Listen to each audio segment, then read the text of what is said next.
I lived here before we moved down. in the workfield on the street. You know, all my research really like big videos. Your accent waiting to happen. I use that. You feel a lot better. It does. I was really kind of anxious about that. I'm sorry the other one didn't work out because I was going to be a good fit. Sorry, this will be good too. Yeah.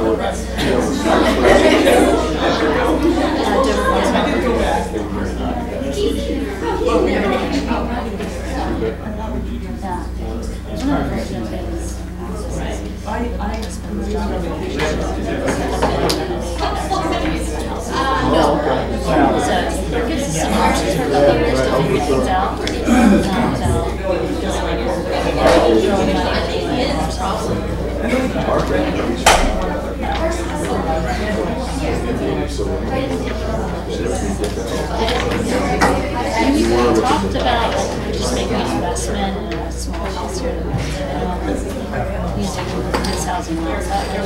We're just not it seemed like such a quick decision. There's not. And if there's something that's really priced for a great value. We're ready for next year. Okay, call the meeting to order. Would all who wish join me in the Pledge of Allegiance? I pledge allegiance to the flag of the United States of America and to the republic for which it stands, one nation, under God, indivisible, with liberty and justice for all. Next up is agenda adjustments. I don't have any. We had talked about dropping the acknowledgements and the subcommittee reports, but I may as well just leave them on, but you don't feel obligated to say anything during either of those times. Anybody else have an agenda adjustment? Okay, the warrants are going down. Seeing no agenda adjustments. Next up is consideration of minutes. So we have the draft minutes from the last regularly scheduled meeting, June 20th. Are there any adjustments to the minutes? I had one under, let's see where it would be. Under section 16, which is the teacher contract. I had made a comment that I would like to be in the record for the minutes, which is that I didn't believe that the change in the clause on duration, which could have the effect of extending it past 3 years, was legal, but that I would endorse the contract as a whole. Would you be willing to? You want me to write that down and send it to you? Could, yeah. Okay. Yeah, I didn't have any other changes. Did anybody else have changes for these minutes? Okay. All those in favor of adopting the minutes as amended? All those opposed? Okay. And who seconded? Oh, I forgot to get a second. I'm sorry. Let's do that right. I second. Is there a second? Yep, thank you. Okay, all those in favor? Okay.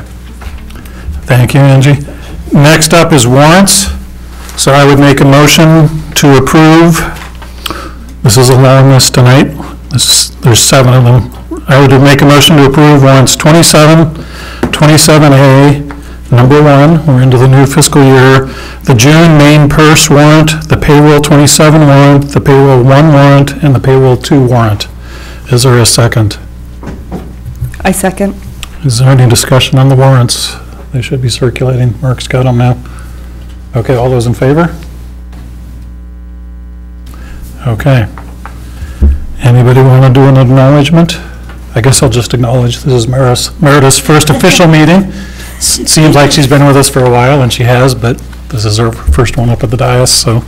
Any other acknowledgements? I have a few. Okay. Go ahead.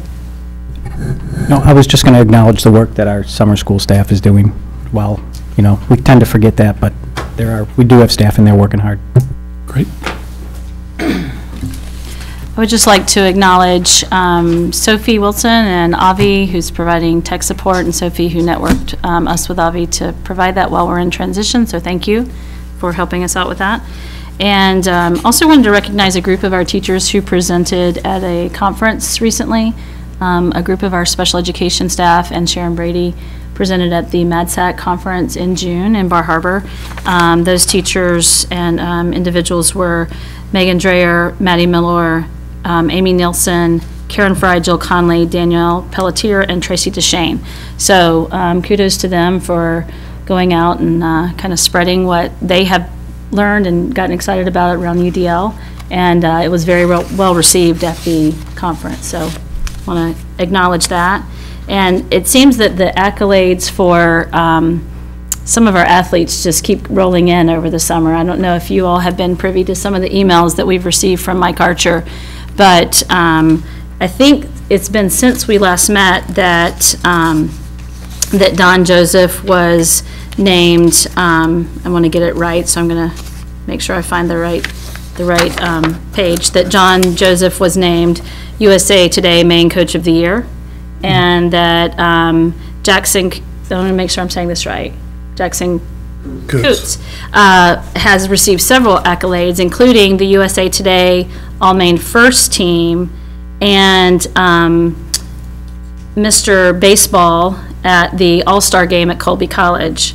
This is the highest honor a high school baseball player can receive in the state. So definitely want to recognize that. And he was also the Portland Press Herald Baseball Player of the Year. And then we had 3 track athletes that were named to the Portland Press Herald All-State Team: Hannah Steelman, Catherine O'Brien, and Jake Kaufman. So just these accolades continue to roll in based on the great finish that both of those teams had at the end of the year. So I think that concludes my accolades for tonight. Great. Anybody else? Okay. Next up is public comment. I didn't see anybody signed up, but we're happy to still take public comment. Is there anybody who would like to speak? Dan? Hi, my name is Daniel Perkins. I have the pleasure of working for the middle and the high school choreography for the theater and the show choir programs. I'm here tonight just to thank you guys for the work that you've put into the consideration of the vocal position for the high school, and ask you for your continuing support. Thank you. Thank you. Anybody else want to speak? Okay, thank you. Elbow nudging.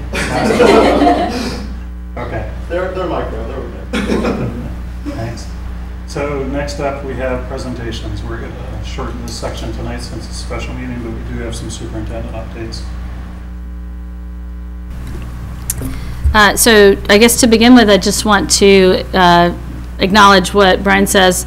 This is my first meeting, and I've had 3.5 weeks on the job, and everyone has been very kind and welcoming, and look forward to meeting many other members, though, of the town and school community, because with it being summer, obviously it's not as active, at least a campus right now, though we do have a lot going on. Look forward to meeting many more people in the near future, and just formally want to thank the board for this opportunity. Look forward to working with everyone here. Also, just want to say Heath Kenny is with us in a formal capacity finally. Like me, he's been coming to meetings recently, but he's now officially on the job as our Orono Middle School principal. So welcome, Heath. We're glad you're here with us. Want to just highlight a few things that I had sent out to the board members about hiring updates over the summer, as we haven't met in a while. I've sent you updates as we had kind of a critical mass of those to report, and just have those listed for you so you can recall those on your agenda. I'm happy to speak more specifically about any of those, but just want to introduce one of those individuals who's with us tonight. We hired Sean Malone as our tech director, so Sean's in the back. Give everyone a wave. And Sean was the unanimous choice of the interview committee as our choice for our new technology director. He formally starts next Monday, but has been in several days to just hit the ground running and begin kind of getting a lay of the land, and comes to us from the Maine Department of Education, working in the MILTI program, which we saw as a great asset for us to have someone with such in-depth knowledge of that program coming into this position, because it's a major part of our technology program. And he's also has a background as a teacher and a technology integration specialist, not to mention all of his expertise in the IT side of the work. So we felt like he had the perfect set of skills to really take us forward with technology in lots of ways. So we're really excited to have him on board, and welcome to the team, Sean. And just wanted to reiterate that the only 5-day memo we've done yet this summer was on the 5th grade teacher at Asa Adams, and that did get approved by non-dissension, I guess is the way that works. So we have officially hired Brad Martin in that position for the teaching position. All of the other positions that we've hired have been support staff hirings at this point, so we've been able to go ahead and move forward with those. And again, I've outlined all of those to you. We do have a few that we're in the process of either hiring or about to advertise. We're going to be recommending tonight the special education teacher candidate to be hired. We've been advertising for 2 ed tech positions at Asa Adams that we're still accepting applications for. Darcy, nod if I'm saying this right, and are just looking to have a more in-depth applicant pool before we move forward with those interviews and hiring. And we have a couple of positions that we're getting ready to advertise at the high school. One of those is the international program assistant that we talked about. If the international program met a certain threshold of enrollment, that we would add a support person to assist our director with that program, and we've exceeded that threshold, and so we're going to go ahead and move forward. So Reg is working with his staff really to craft a kind of a job description, because that's a new role in that program, and to get that advertised. Additionally, we're going to move forward with the advertisement for the ed tech for the library, the high school. So that's what we have right now. Of course, pending outcome of tonight, we will move forward with, remaining advertisements, and if nothing else changes and we hire all of these, then we're all hired. But as soon as I say that, something changes. But this is the picture as it stands today.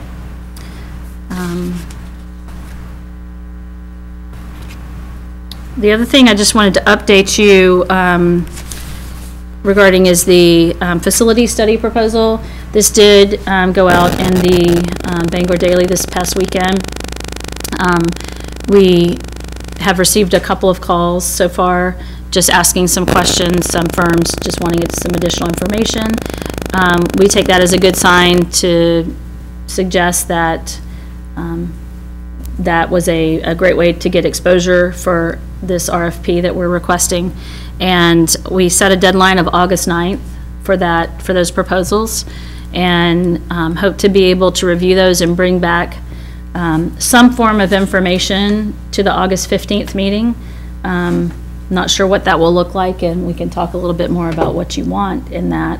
And that kind of depends on what we get also. So that's our plan for moving forward. But I received some feedback from a couple of you as I sent out to each of you kind of what we were talking about for including in the ad, and you provided some good feedback to me. So thank you for your thinking and help to make that ad what it needed to be. So Brent Fournier is taking point on this and fielding the requests for information from firms and fielding the proposals as they come in. Any questions about those items? Didn't we receive some already that we looked at our last meeting? Is that something different? So those, when we looked at those, they were really focused more on the capital improvement aspect of a maintenance plan for moving forward. And what we really need is further beyond that, a full facility study. So what we've advertised asking for firms to put forward a proposal for is to complete a facility study that includes capital planning and capital maintenance. So we really need both of those in this study. So each of those companies that already sent something in, were those sent back to them and? Brent is contacting those companies to say, this is what we've done, and so if you're interested, you know, sending them the information on the ad if they missed that. Yes. Any other questions or comments? Okay, next up we have the ASEA grant. Do you want to introduce that, Meredith? So the grant that we submit every year for federal funds has undergone name changes over the years. At first it was called the, trying to remember what it was called long ago. I can't even remember what it was called long ago. It's been NCLB for about 10 years at least.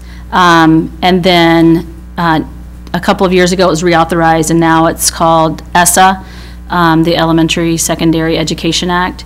And so this is where we receive our funds for our Title I program, and we receive funds also under Title II, which is for teacher support, teacher quality professional development.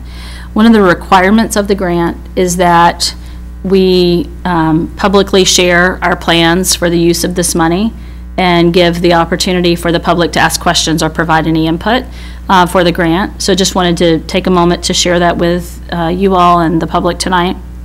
We're not changing anything about the structure of what we're doing with these grants from the way it's been spent. Actually, since I was here doing these grants 12, 14 years ago, they basically were running the same kind of program.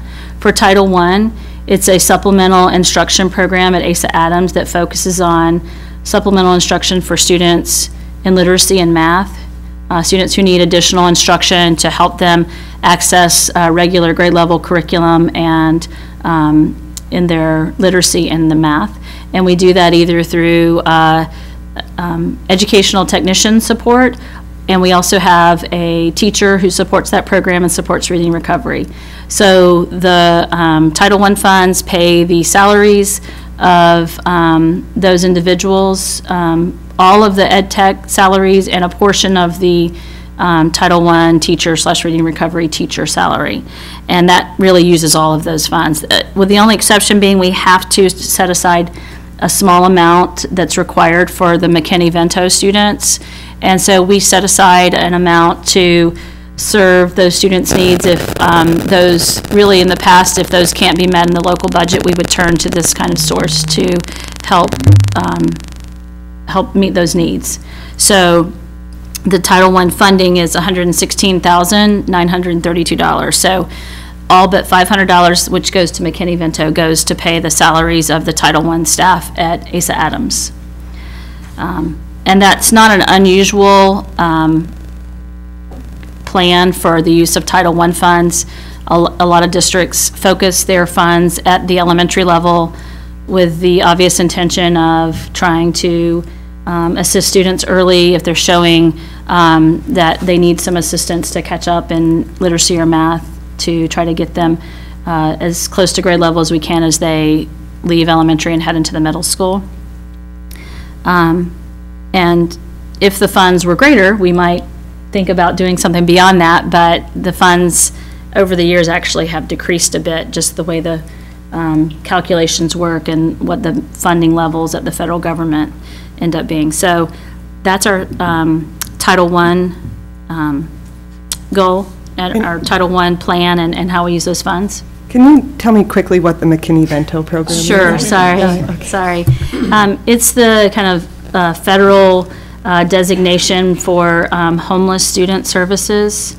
And so we have a McKinney-Vento liaison for our district. It's Sam Runco.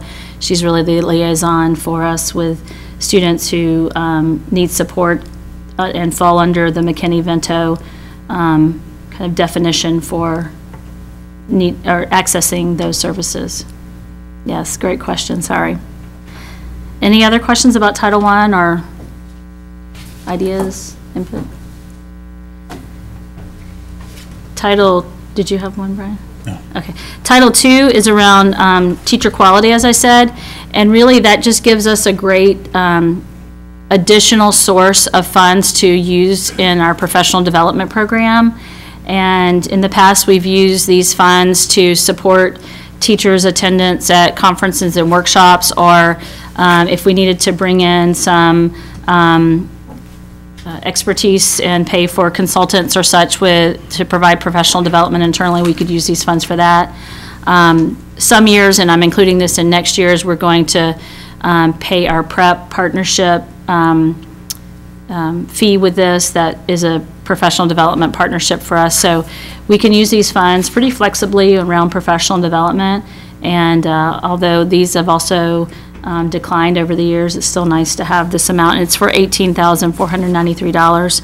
So we're allocating that across purchase services, which is registration and consultant fees, travel for $7,000, the cost associated with travel and attendance at professional development, and then the remainder, which is about $2,500 for supplies and books that we can use to support professional development. Any questions about that?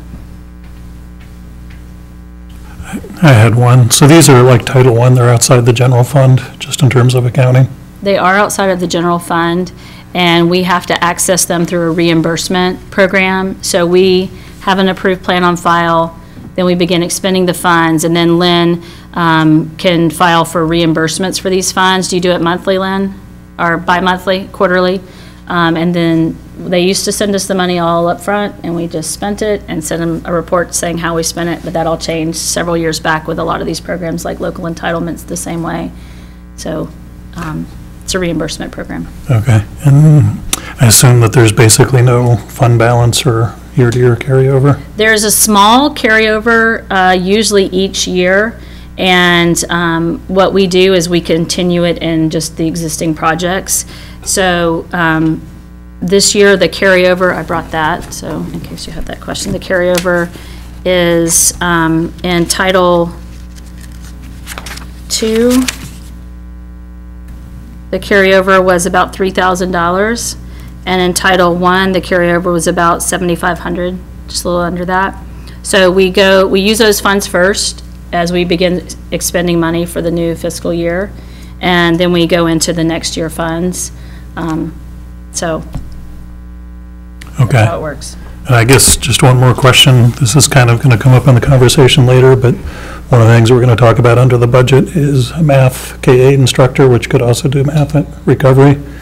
Conceivably, if there were more money, could they go on one of these grants? Yes, if there were more money. Right. In practice, there's not enough money to make a difference, but Right. theoretically, An okay. instructional coach, right, would fall under the type of activity that Title I supports, and also Title II in terms of the professional development side of that kind of position. Okay.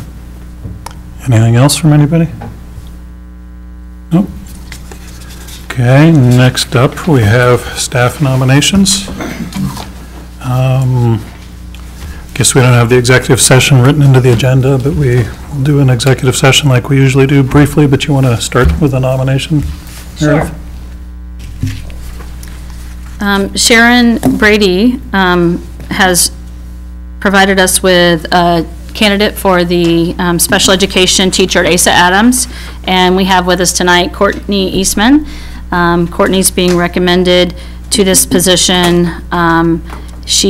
You mean to outline her qualifications quickly? Just very high level. Yep. So she's a certified teacher in special education and a certified guidance counselor.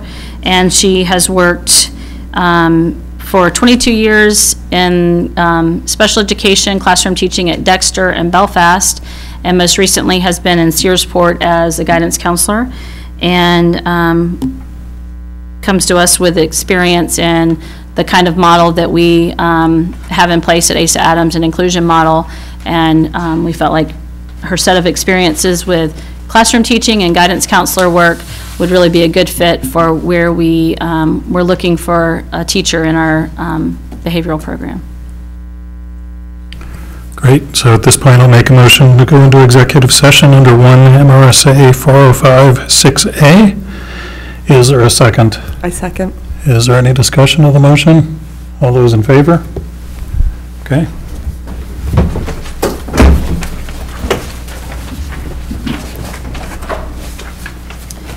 Darcy sat in on the interviews. Okay, Did you see sure. Sharon's not here? You're going to join Yeah, would Darcy? you come, Darcy?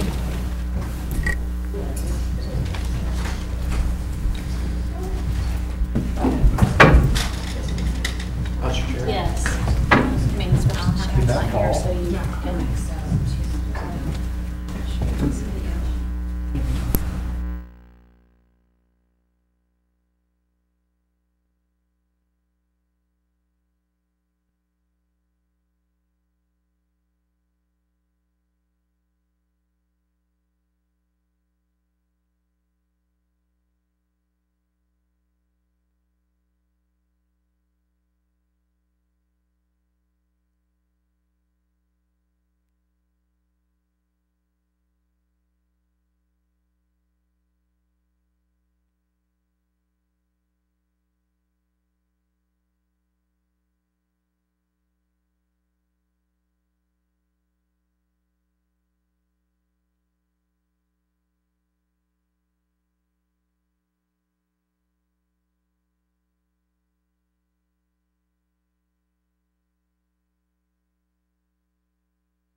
Next up, we have extracurricular nominations. We have a very large slate in front of us, a page and a half here. Is this made available in the public documents? It is not. I can't, from what I could tell, and as a result of that, I would ask that it be either read into the minutes and added and posted, or posted separately, or maybe both, just so long as it's available for people to see. The slate of co-curriculars. When you say you have a page and a half, who's your last one? There's some additions. There's been some changes since the one that came out via email. There's been 2 changes, and there's a second page. It's not really a full half-page, quarter pager. It's probably more accurate. Yeah, so the thing I'm sensitive to is I've just gotten a lot of feedback from people attending meetings that we approve the slate and then they can't tell what that actually means. So I think in the interest of time, I'm just going to read this very quickly.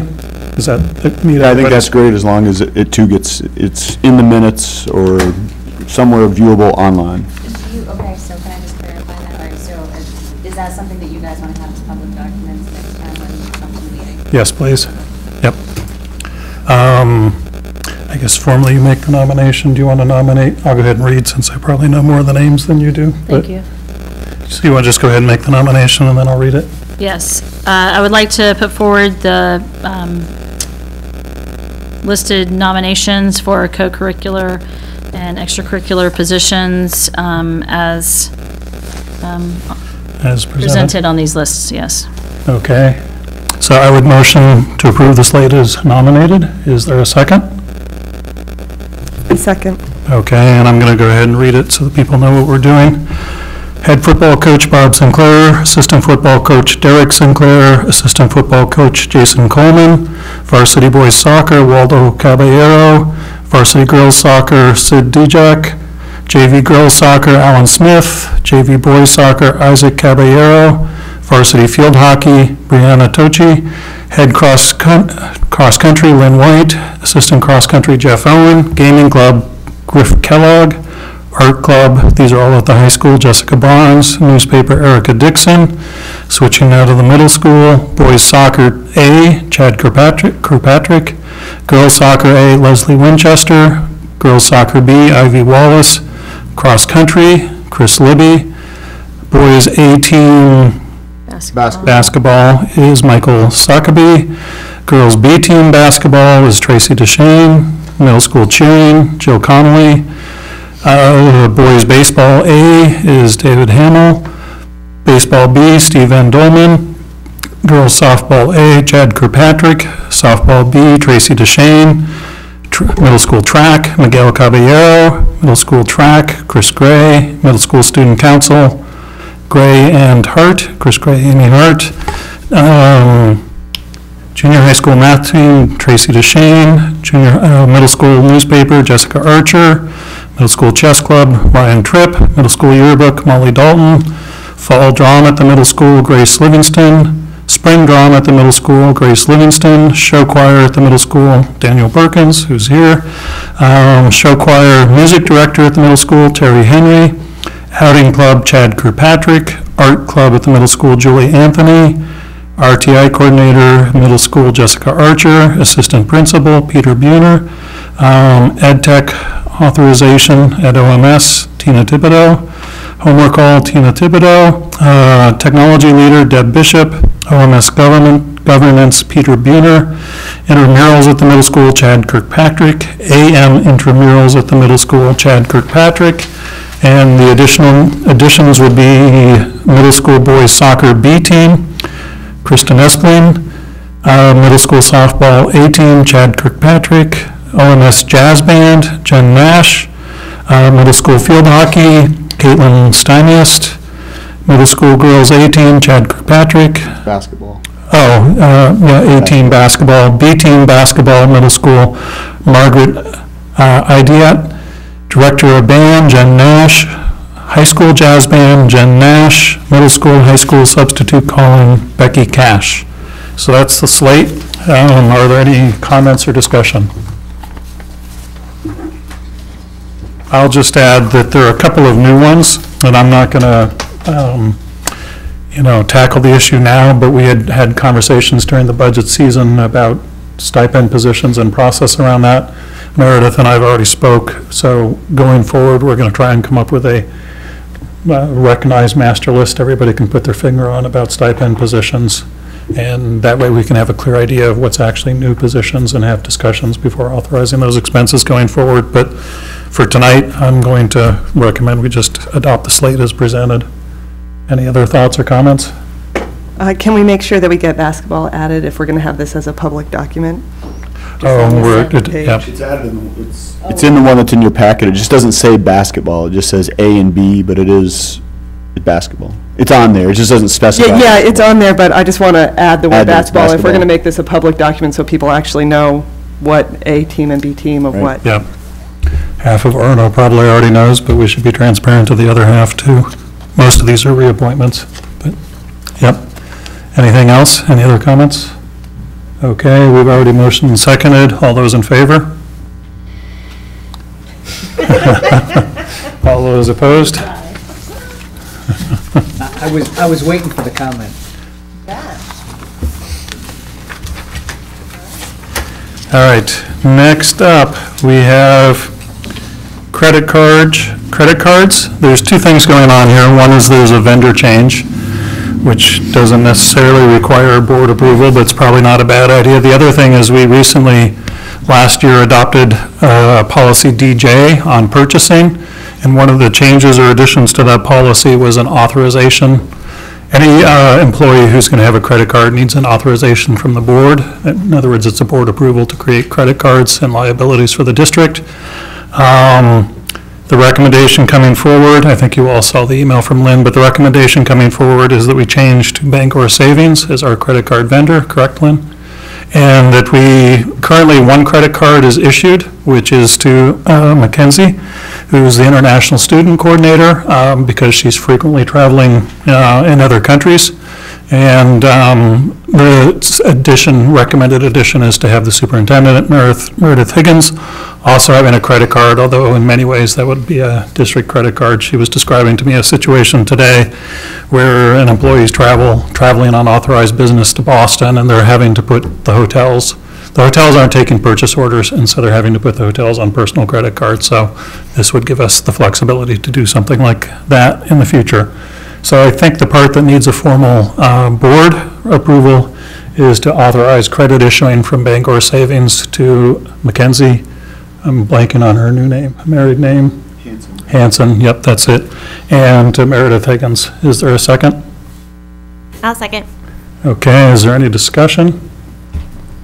All those in favor? Okay. And now we come to the nub of tonight, which is the budget discussion. So, I want to spend a little time contextualizing this for people. So, I think this is in the public documents, and we have a copy on the board packet. So it's got these three columns: FY17, FY18, FY18 final. Does ours appear in a different format than that? I don't think we have those. Those last two pages? Oh. You may have them as You have them as a front single and back. page. Oh, right. Yep. Yeah. Got it. Thank you. So, I mean, just to highlight what I'm anticipating is I'm going to spend, I think there's going to be a significant communication process that's needed around the budget, given the way this has been portrayed in the newspapers. And obviously that starts with us, and it starts with the employees and public that are here at the meeting. So I want to communicate really what's happening with the budget. And then I want to turn to the question of what we actually do with the money. And so I'll turn to Meredith and the administrators for a recommendation, and then we'll start our discussion. But just to give you a heads up, I want to contextualize things because we're all going to be on the hook for explaining things. So as you all know, the budget didn't get passed by, certainly not by the April deadline that we want, and it didn't even get passed by the June 30th deadline. It got passed, I think technically it was July 4th, but it really was late at night on July 3rd. And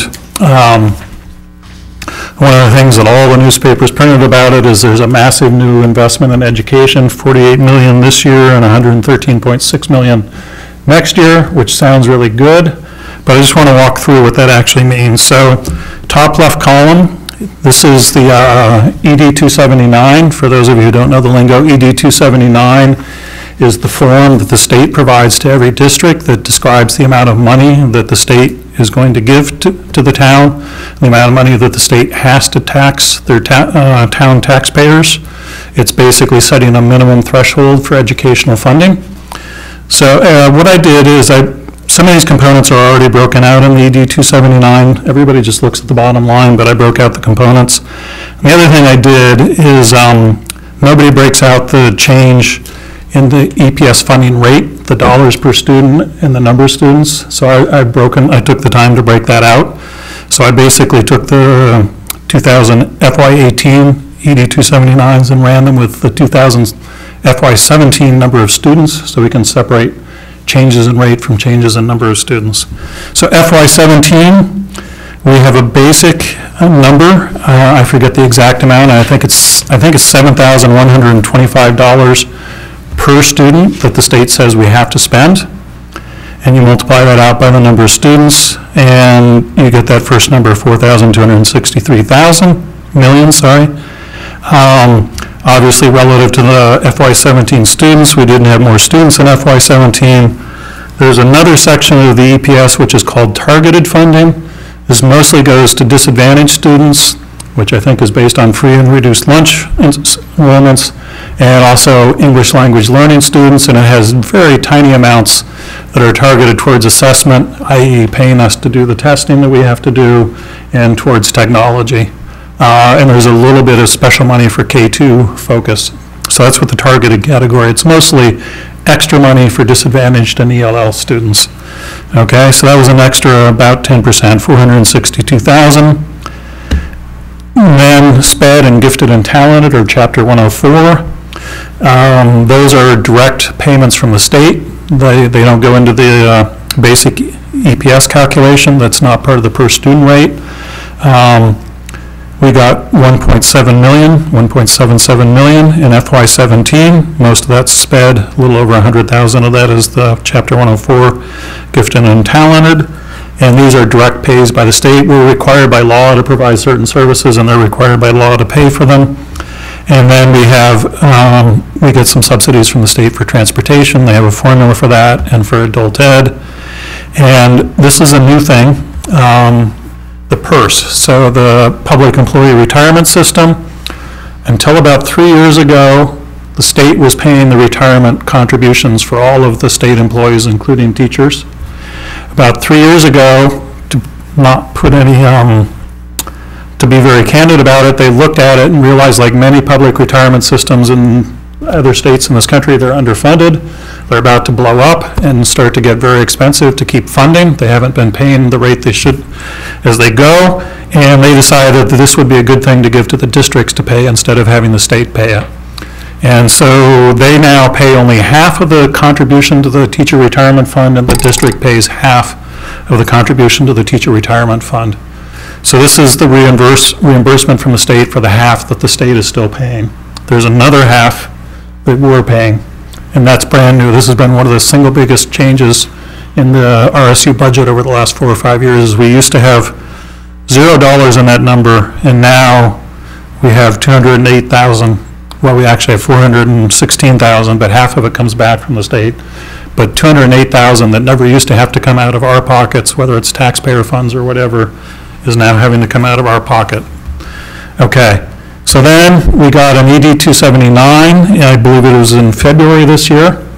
And they, unlike most years where they issued an update, they never issued an update. So all the budgets that we went to, all the budgets across the whole state, went to final budget on voter approval based on this February preliminary number. I think it even said preliminary on the top of it.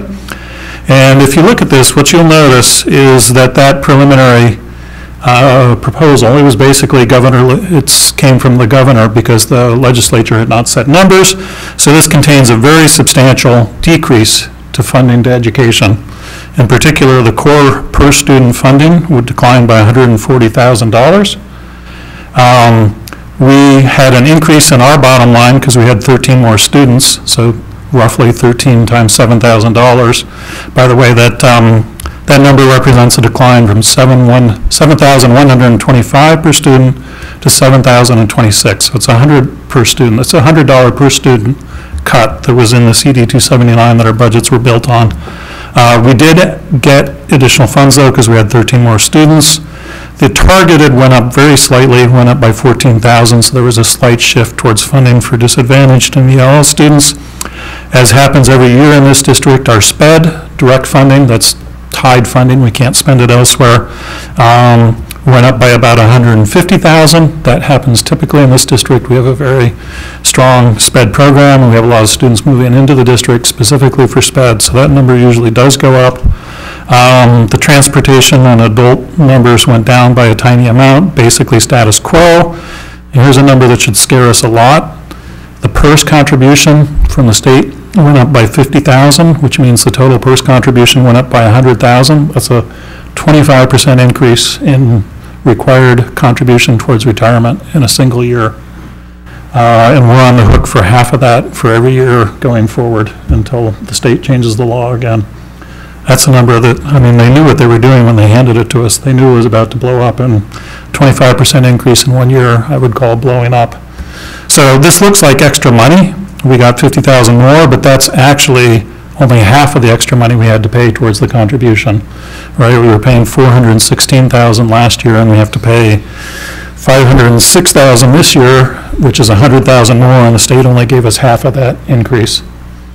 So that looks like an increase. So the bottom line, the state says the EPS number that we have to pay towards education, nearly every district in the state pays more than the EPS.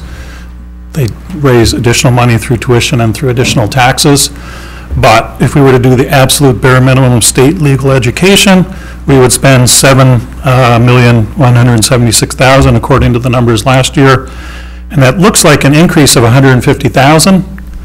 But when you go back through it, right, that really comes down to, and this is the point I make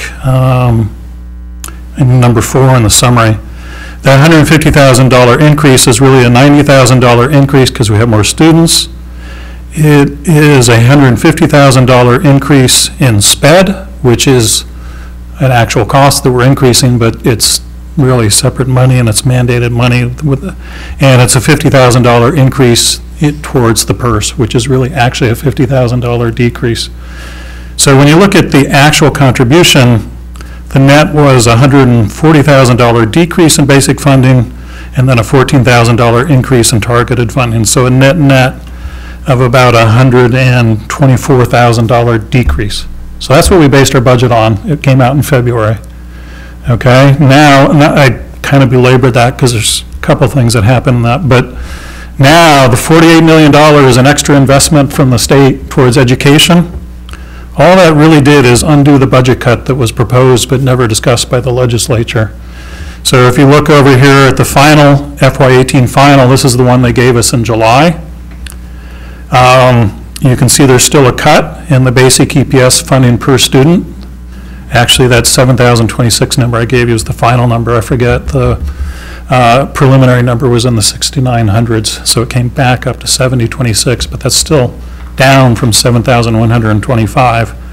We still have more funding because we have more students. Of course, we have more expenses because we have more students, so that's both sides of the balance line.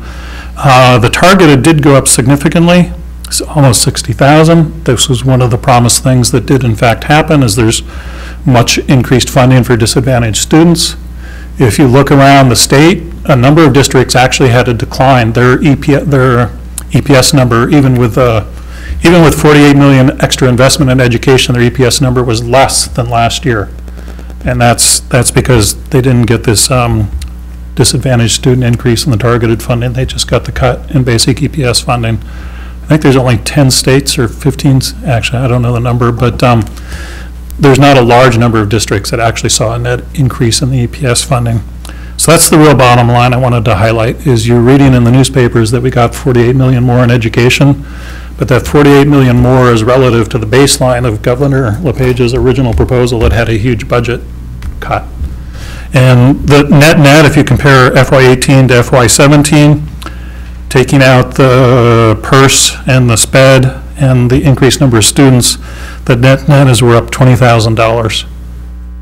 There's 60 districts that had no increase or a cut, so, you know, count your lucky stars, but this big investment in education turned into $20,000 increase in basic funding for students, which is a 0.2 or 0.3% increase, which is well below inflation.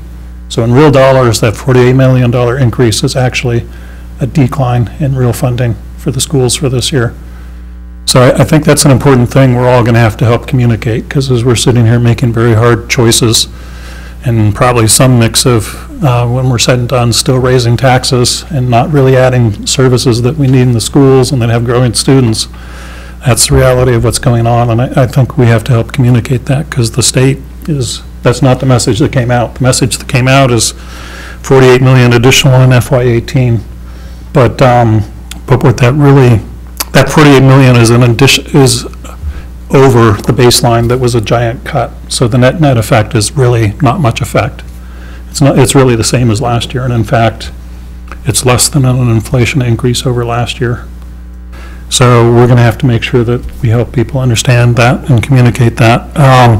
The other thing that happened, looking down at the bottom half, this is, so the top half is the things we're going to have to expend, which turns into that total number of $7,318,000. This is how the state decides how it gets allocated out. Basically, they calculate how much the town should have to pay, which is the local allocation, and then the state picks up the difference.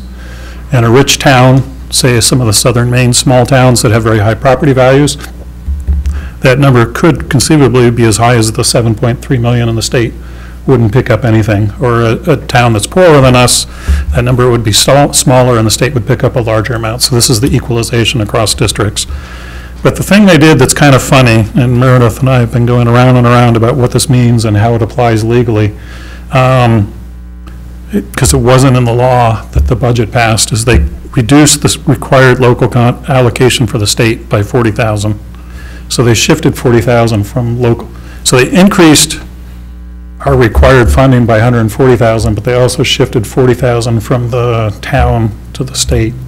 So that had a net increase in the money the state is giving us to 180,000. Okay? I think it's going to be important to think about what this means next year. You see the number at the bottom. The advertised bottom line number is 113.6 million additional. For a number of different calculations, information that Meredith got, I think with the help of Sophie, and my own calculations, just taking ratios, that's going to turn into about 410,000 or 420,000, which sounds like a lot of money, but remember that's relative to the baseline of the FY18 preliminary. So next year, that's really going to look like an increase of 410,000 minus the 180,000 we got this year. It's going to be a $230,000 increase. And we'll talk about this in a minute, but there's going to, this year we don't, because of the way the law is written, we don't have to allocate 50% towards property tax relief.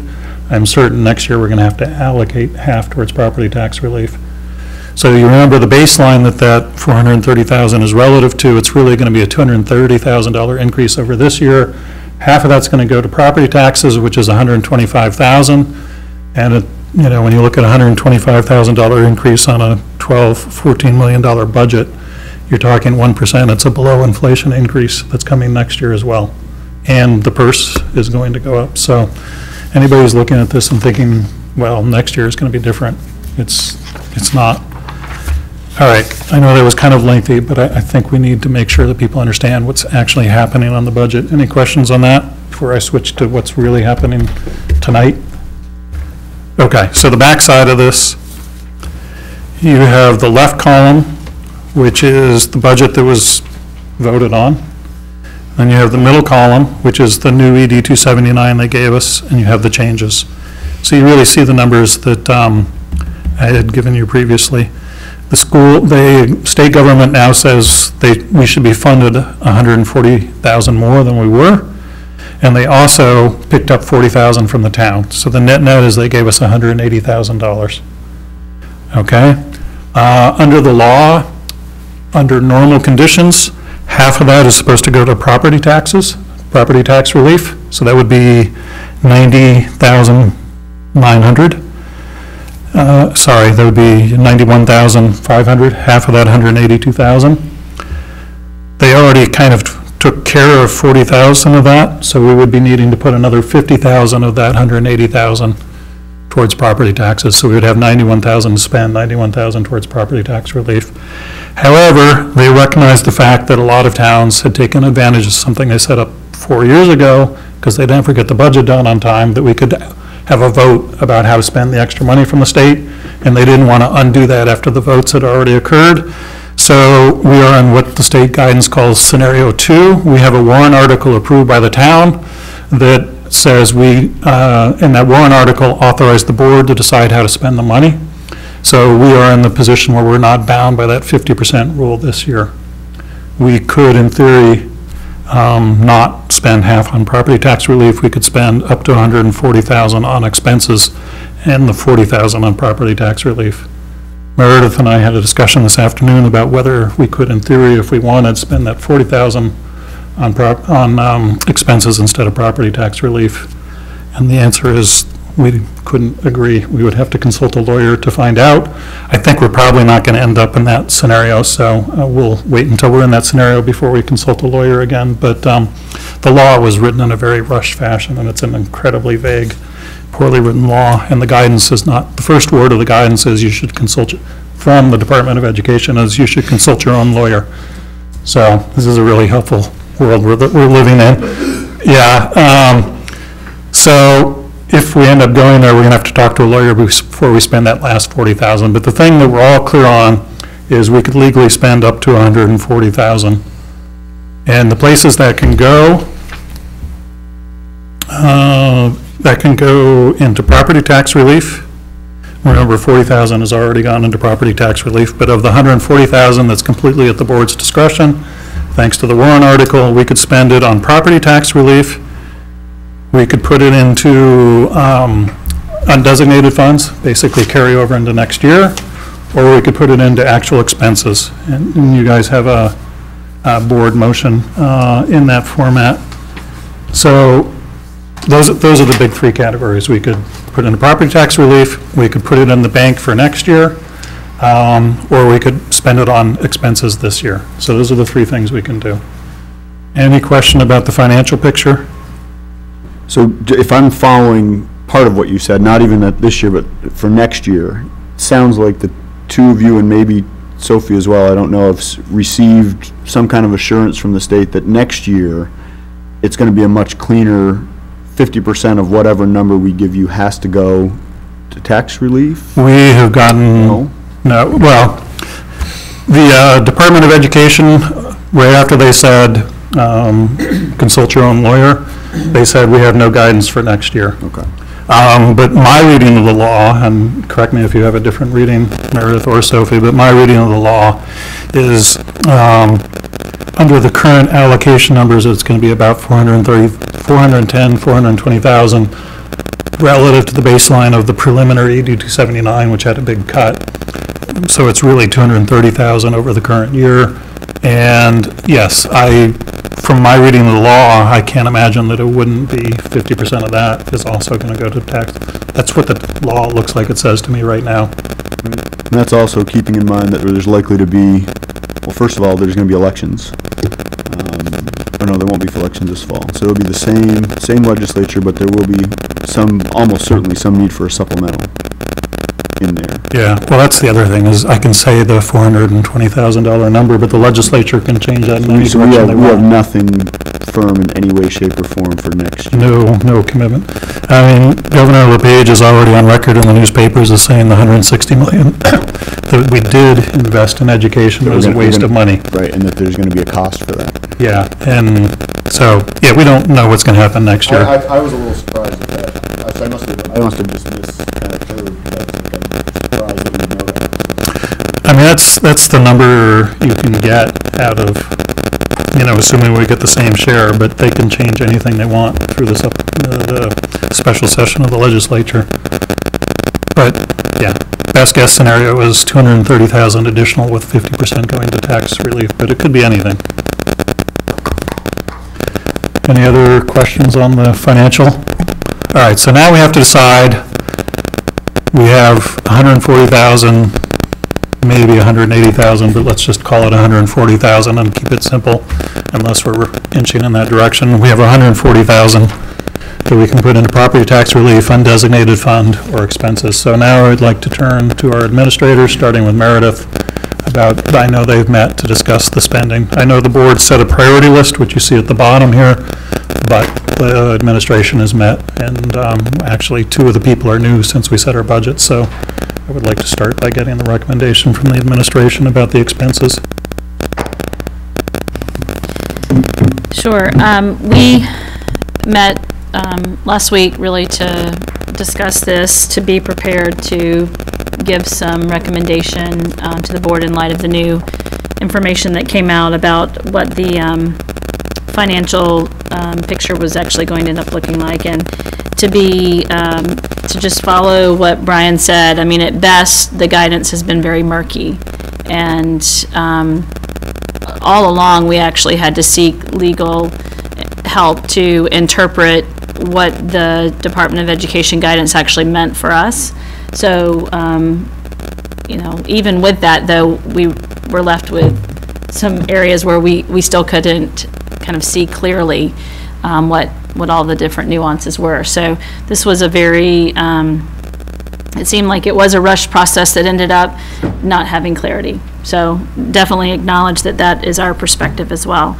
But kind of to go back to what we discussed as administrators, and just for myself, based on what I've seen and heard since I've been engaged with the process this spring, I think everyone agrees that tax relief is an important top priority. I think our school administrators agree with that. I certainly agree with that. I think it's important to look to that to see what we think we can put toward tax relief in this community. But in terms of beyond the tax relief element as the top priority, in terms of what of these other positions or considerations, and I think you all have at the bottom of the sheet that we were just talking through, there's a list of 5 items. So tax relief number 1, and then the board established a 2 through 5 list for what they would consider if additional funds came. So I think through the spring and still today, the admin team's really top priority from the 2 through 5 is the K-8 instructional coach. That remains to be where we see the greatest need and the greatest impact for a great number of students and a great number of teachers, and also in an area where students are, you know, there's high accountability for students and schools around these areas, and they're, you know, literacy and math are considered some of the key gatekeeper skills that we want to make sure, especially our early learning students, are successful in those areas. And so we've given a lot of support to literacy and literacy coach for a number of years here, but we've really never had that kind of support for math. And it's a common framework that a lot of districts are moving forward with to really support instructional needs around math and support professional development and instructional coaching for teachers, but also instructional support for students around math. So I think that remains to be the top priority that we see from this list. And really the next tier priority that we see is moving forward the STEM teachers, moving forward the STEM program. I think that Reg has indicated that he has kind of a step 1 way to phase that in this year, with his use of educational technician in the library, using the librarian to Emily Jackson Sanborn to teach some STEM courses, because she'll have coverage for the library. But we really see that program growing, and the STEM teacher is kind of the second priority for adding new staff that we see on this list. Those are really the top 2 where we see a gap in the current program and really a match for where we see need for growth. That's really been pretty consistent what I've heard them say and what I have seen the need for as I've just been listening and hearing the discussion this spring. And I don't think that has changed yet. Obviously, we can't do everything on the list, and I think Reg's recommendation on the STEM teacher is we really hope that that can be something we move toward in a future year. I don't think he's at the point now where he wants to move that forward right now, because he wants to go forward with the structure that's in place at this point in the year, in terms of trying to advertise and find someone with really that unique skill set. So while that is a high priority, it's not probably a priority for right now. The choral teacher, I would say, we as a team are not sure we see how that teacher can be fully utilized with the full position. That's been discussed a lot from the admin's perspective, through other perspectives. Students and other staff have presented maybe some other data for you to consider. And what I heard the admin team say this week is they will go forward and support whatever you decide around that tonight. But for us, it really does come after those other two positions in terms of where we see the needs to expand the instructional program K-12. Are we, excuse me, so would you call that admin's fourth choice? So would you call that admin's fourth choice? And is there... So is tax release number one? Yeah, is that what you said? correct, yeah. Because yes. two was the instructional coach, 3 was the STEM, so 4 would be the choral? And, Yes, and then so my let other me question, address the Asa Adams. Okay, yeah, I was gonna ask that. And I might ask Darcy to chime in if you have something to add to this. The last time we discussed this at a board meeting, some board members raised some questions about how that framework would work logistically. And there were some concerns about how the structure of using teachers who have full teaching loads as an admin support, or a kind of a, what was the designation of those individuals? Well, we'll just call them kind of designees, to have designees where especially maybe behavioral or discipline issues could go for a kind of place to be if the principal was unavailable or out of the building in a meeting, whatever. But the concern was what those teachers have a responsibility to the students in their class. So there were some concerns about that, and I'm not sure that Darcy's been able herself to really reconcile how that would look exactly either. I think it was an idea that was brought forward based on maybe working in another district, but I think for the reasons that you brought up, and Darcy really agrees with having concerns about logistics and how that would work, that really is down at the bottom of this list for us right now. Does that answer your question? It does. And if I'm getting too ahead, stop me. The other thing is, do we have the dollar amounts associated with items 2 through 5? Yes, we have updated amounts now. Awesome. Based on the new collective bargaining agreement and insurance and all of those factors. So for a CADE instructional coach, we base an unknown new hire based on masters with 5 years experience, right, Lynn? And so that level with benefits would be $61,641, 49 cents. Okay. Two-party benefits as an estimate for. So Lynn, is that you going middle of the road on both experience, education, and benefits? Okay. So the STEM teacher, if we were to, in the future, hire a teacher in lieu of maybe having an ed tech, then that would be a differential of $32,934. Sorry, 32. $32,934, again, based on the same kind of estimate that Lynn did for the other position. For the choral teacher, we have two figures. So the 80% figure, which was one of the configurations I think we were looking at. Do you want that figure or just the full?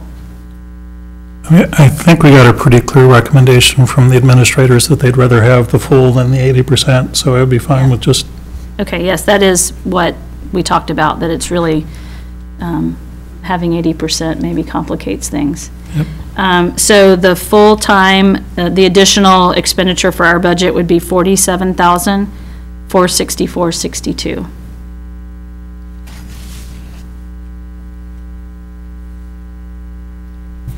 May I ask for the STEM teacher, the idea of proposing to hire next year, how does that work in with the amount of money that would need to be saved? And also the fact that we have this advertised halftime ed tech that presumably may or may not carry forward. I just wanted to know if the 32 sort of represents the scenario of what we're projecting forward to the next year.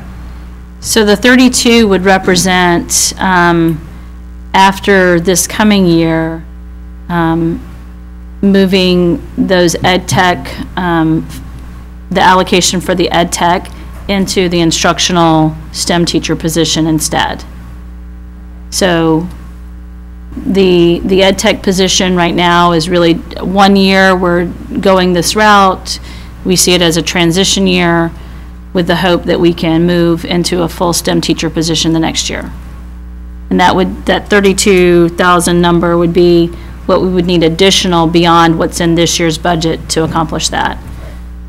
is it fair to characterize that as the recommendation is you don't really want that this year because the hiring's too hard, but you want us to think really, really hard about it for next year? Yes, that is really, I mean, some of the discussion we had was concerns that we're kind of, you know, saying we're going to go this other route as a transition, but we don't really want that to jeopardize the next year of really being able to move forward with this on a time frame that would allow a proper and thorough search of, you know, the best candidates for that kind of position. So that is a concern or just a point that we do want to bring forward. But next year is, you know, there's so many questions about next year. It's hard to know what next year will bring, but I think it's been a priority of this board to move forward STEM initiatives, and it's certainly a priority of the administrators. So would it be too strong to say that 4 and 5 are off the table for this year? But we should, in our thinking about how this impacts next year, we should keep 5 on the table? Yes. Okay, so we're really looking at 1, 2, and 3 for this year, but keeping 5 in mind for next year? Is that too strong, Reg? Okay. It could be possible to think about setting aside, we couldn't earmark it for this specifically, but we could set aside that $32,900 and whatever dollars and use that as means one of our options. We could at least say we were going to earmark that for next year to transition that position from an ed tech position to a STEM position. Absolutely. I mean, I increasingly think we need to be thinking about the long game. We shouldn't just be budgeting for this year. We should be thinking about, it's very hard because the state, you know, swings by hundreds of thousands of dollars every year, but we have to be thinking through impacts for each year. And yeah, if we were to get no new money next year, if we didn't put it in the budget this year, it wouldn't be next year. I'm not saying I'm at this point that I'm advocating for that or not. I'm just saying I don't necessarily think it's we an should option. take it off the table, even though I think it's pretty clear that most people seem to think we shouldn't be hiring that position this year because of the period we're at, but I don't think we should take funding it off the table. Okay. I mean, it would effectively go into carry forward for this year, but it could build in the space in the budget. Yep, correct. Lynn had something she was kind of... Lynn? That's what I was saying. Okay. Okay. Wanted to put it into the budget so it would be carried forward next year and also be less of an increase to next year's budget when we were trying to add it in. Yep.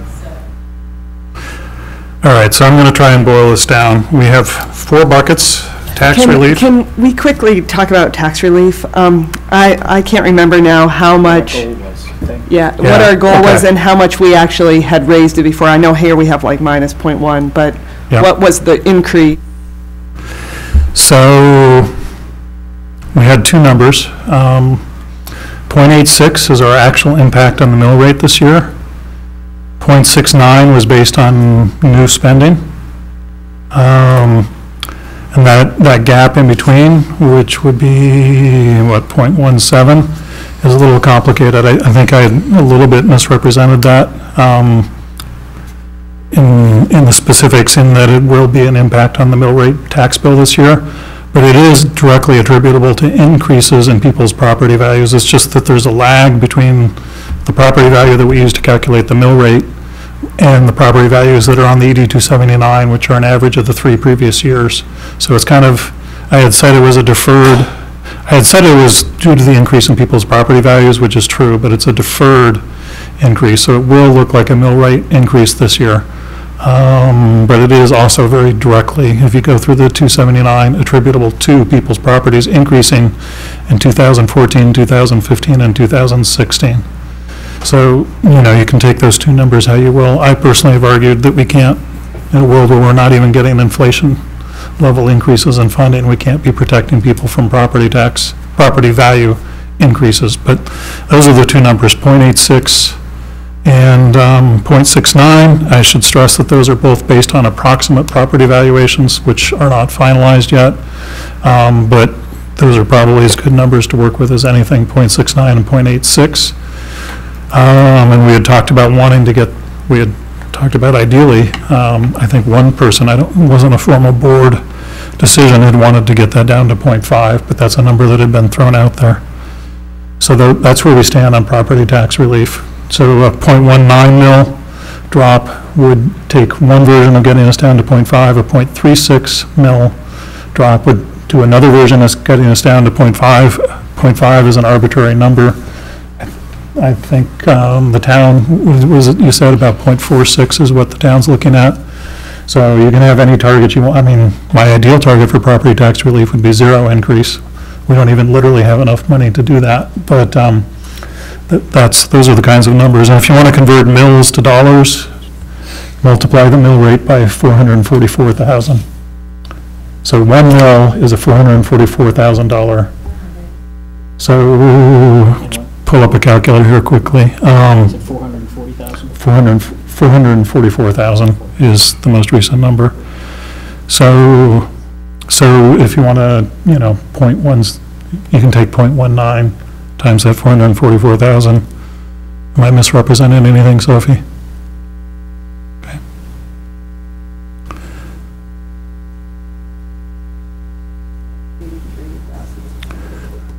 So, yeah, so if you wanted to take care of the 0.19, what did you say that was, Aaron? 83,600. 83,600. That would get us down to half? That would get, it depends on whether you're starting from the 0.69 or from the 0.86. Okay. The 0.86 is this deferred increase in property values, but it is a real change in the tax bill this year. And if you want to take the point. But that's just sort of a one-year number? It's like, there's a lag. So in years when the property values are going up, they kind of get the benefit on the taxes for a few years, and then it catches up. When if the property values were ever to go down, they would get the hit for a few years, and then they would get the benefit. So that's a 0.36 times 444,000. Well, I didn't. 160. 160. So 160 to drop it from 0.89 to 0.5. So remember that 40,000 is already happening. 41,000 is already happening. So you subtract 40,000 from those two? Those numbers. Okay. Yeah, it all depends on how you want to look at it. I mean, to be perfectly honest, that $41,000 adjustment was a really weird adjustment that had no basis in the budget that was passed. Okay. I don't even really know how to account for it, to change the local allocation after the taxes were voted on. It was a very strange number. So yeah, you could either say 83,000 or 42,000 to get us down from 0.69 to 0.5, and you could say 160,000 or 119,000 to get us down from 0.86 to 0.5. That's the number people are actually going to see on their tax bill. But if you do that full number, you're you're protecting people from property value increases, which is pretty hard to do when we're not getting inflation coverage on our end, my opinion. All right, so let's see if we can organize this. We have one bucket, which is property tax relief. All right, and we have we can put any number from 0 to 141,000 in this bucket, but some numbers we were talking about were 83,000 or 42,000, and we were also talking about 160,000, which we don't have, or 119,000. Right, so the total pie this is coming out of is 141,000. Well, we could get to the 160 if we're looking at the total pie as 100. You're right, the 160 includes the 40. I mean, so we could conceivably do that. It means that there's nothing else left on that list with the exception of the ASA thing, which nobody wants anymore. Yep. So we wouldn't be able to do anything else. Probably the better two numbers to look at are 42,000 more than has already been done, or 119,000 more than has already been done. Right, we have carry forward or undesignated funds. That's another squishy bucket. We could put anything from 0 to 140,000 in it. We have the instructional coach, which I'm going to round out to 62,000 if we say yes. We have the choir, which I'm going to round out to 47,000 if we say yes. And we have the STEM, 33,000 rounded out, right? So, while you're pondering, Mark, can I ask one question? Did I get the impression that when we said the 41,000 is coming out, you said, yeah, kind of, if you want to count it? Can you explain that a little bit? Well, I mean, it's coming out. I mean, although it does sound still like it's not 100% clear whether or not that $41,000 whether or not that has to be counted against what we can spend, but it seems to be, if I'm reading kind of the board, that we're not really working with 182. We're working with 141, recognizing that $41,000 of what the state already gave us is going to reduce the local contribution. So I think it's totally legitimate to count that towards the tax relief, for sure, but I don't think that we could look at that as, I mean, we could, but I don't think it's realistic to look at that 41 as something we could spend. I would say that 41 and I agree with you, is tax relief. I mean, and ironically, if you add up the three things that are on the table still, it adds up to 142,000, which we have without tapping the 41,000. So unless we were going to spend all three things plus carry forward, I mean, we don't even have a reason to be tapping into that last 40. Unless somebody on the board wants to put that 40,000 back on the table, in which case we have to talk to a lawyer. I think that 40,000's off the table. That's already going to tax relief. I agree. So we have bucket one with tax relief of either 42,000 or 119,000, although again, those are arbitrary goals. We could do more or less. Carry forward, instructional coach of 62,000, choir at 47,000, and STEM instructor at 33,000. So, yeah, so assuming we do tax relief over and above the 40,000, those numbers don't add up to more than 142,000, so there's decisions to be made.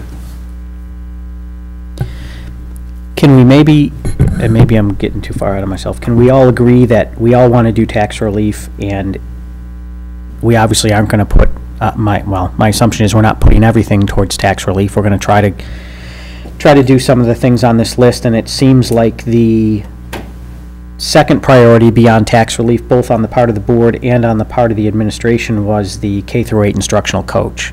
So maybe we back the cost of the K-8 instructional coach out of the 140 we have left and work from there with tax relief and anything else we may or may not do. So I've kind of done. You've done it. I've kind of done that. So let's say if we do tax relief at 42,000, which brings us kind of to that 0.5%, that's the 83,600. 42 on top of the 41? Yeah. Yes, yeah, so that brings us to the 83, which if it was at 0.69 would bring us down to half. Then we would be left with, if we would have 99 something. So if I took out the 61,641 for the K-8, we're left with 37,734. Which is enough for STEM, but not enough for not enough for a full-time.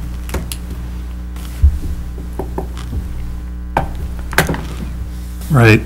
So it seems to me like the first choice is whether we rank, well, either we dig a little deeper, which could be less tax relief, or it could be conceivably less contingency, right? There is some buffer in the budget for, or we have to make a choice between the instructional coach or the choir, right? Those are the, either we find some more money somewhere, either by less tax relief or more, a little bit of tapping into the budget we already built, or we have to pick between one of those two positions. And correct me if I'm wrong, based on our past conversations, both with admin and within ourselves as a board, our priority between those two was the K through instructional coach. Or, I'm sorry, K2, K8 instructional coach. It's the admin priority, and yeah, it was the board priority. Is anybody not thinking that's the top priority?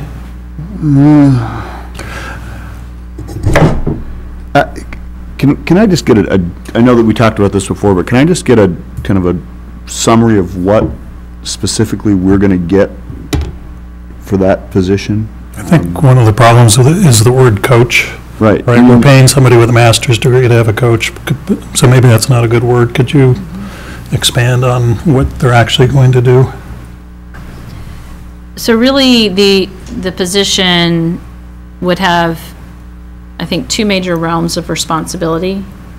And one pretty big side of that is professional development through model teaching, through direct work with our teaching staff on instructional practices around math, around using data to move forward, math instruction for individual students.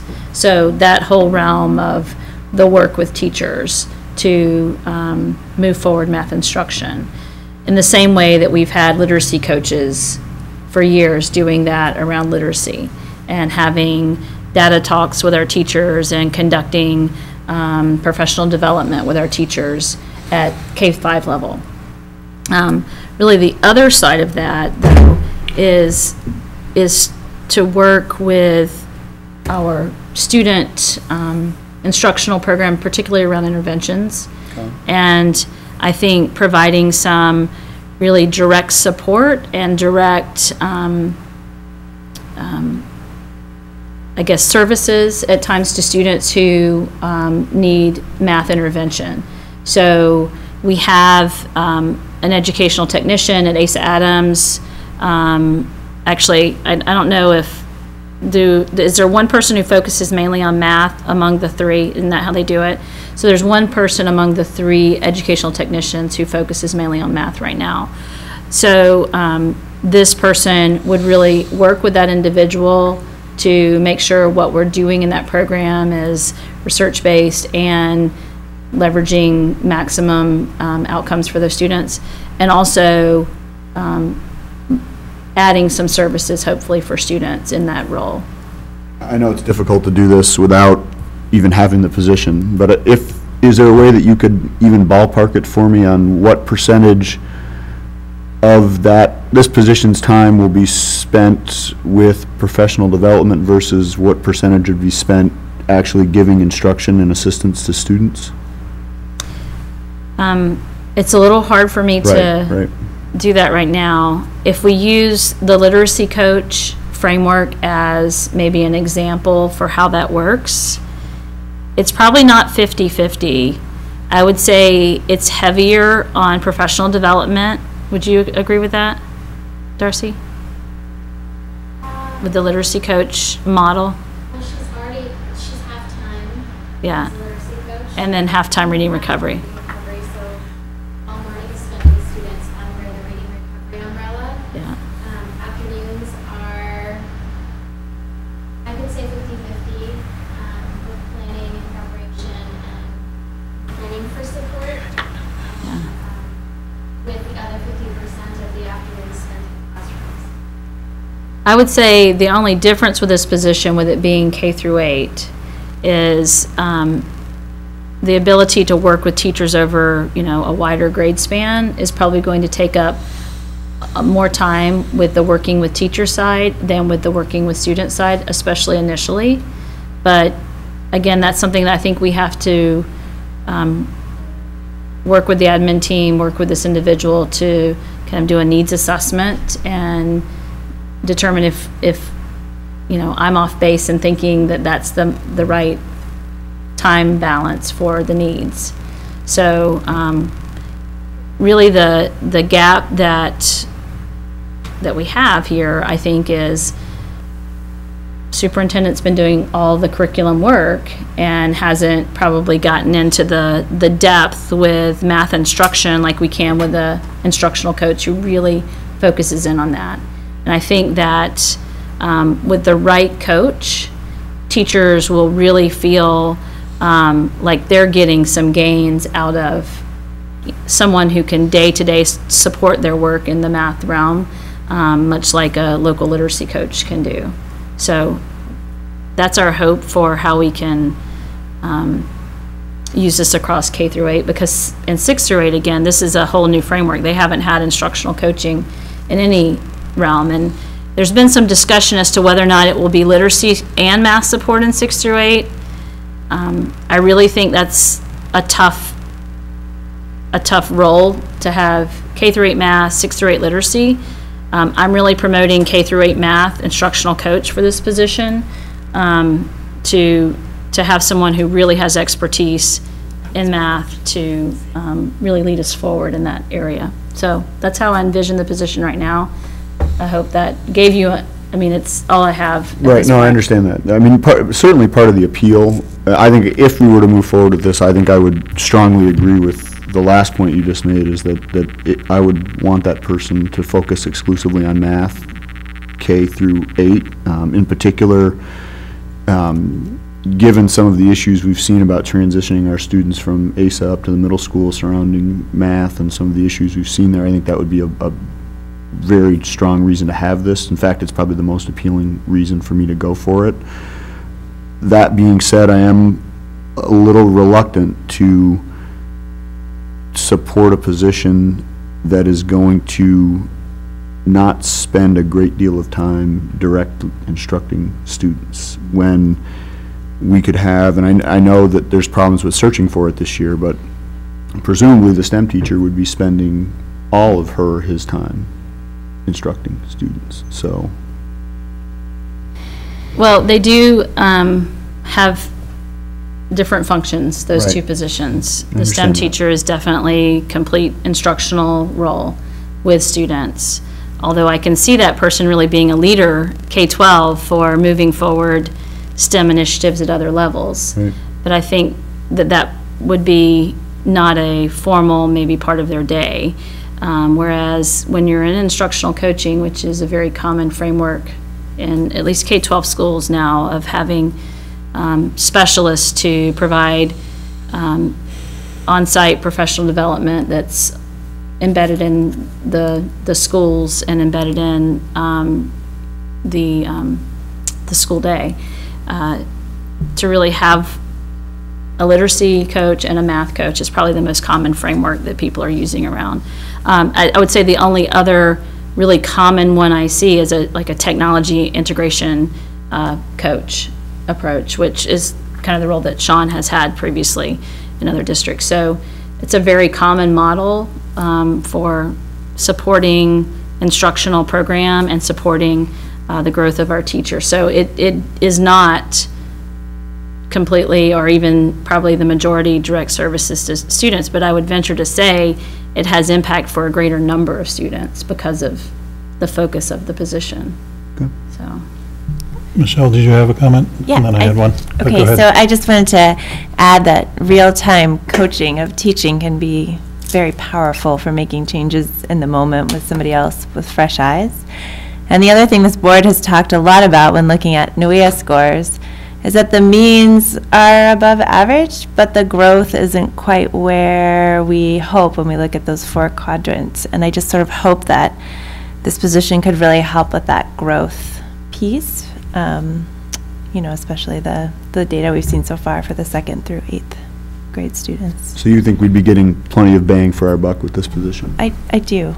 I was gonna just speak to that a little bit. I go back, I don't know what it was, 5 years ago, before we had the literacy and reading. And we were on the No Child Left Behind warning list because, not because of the total student population, but a subgroup. The disadvantaged student population was not showing the growth we needed. And we were on that list, I think, 3 or 4 years. We were actually starting to have to put in exemptions, asking for another year, And there were real problems in our scores in reading for a subpopulation, but for a significant fraction of our students.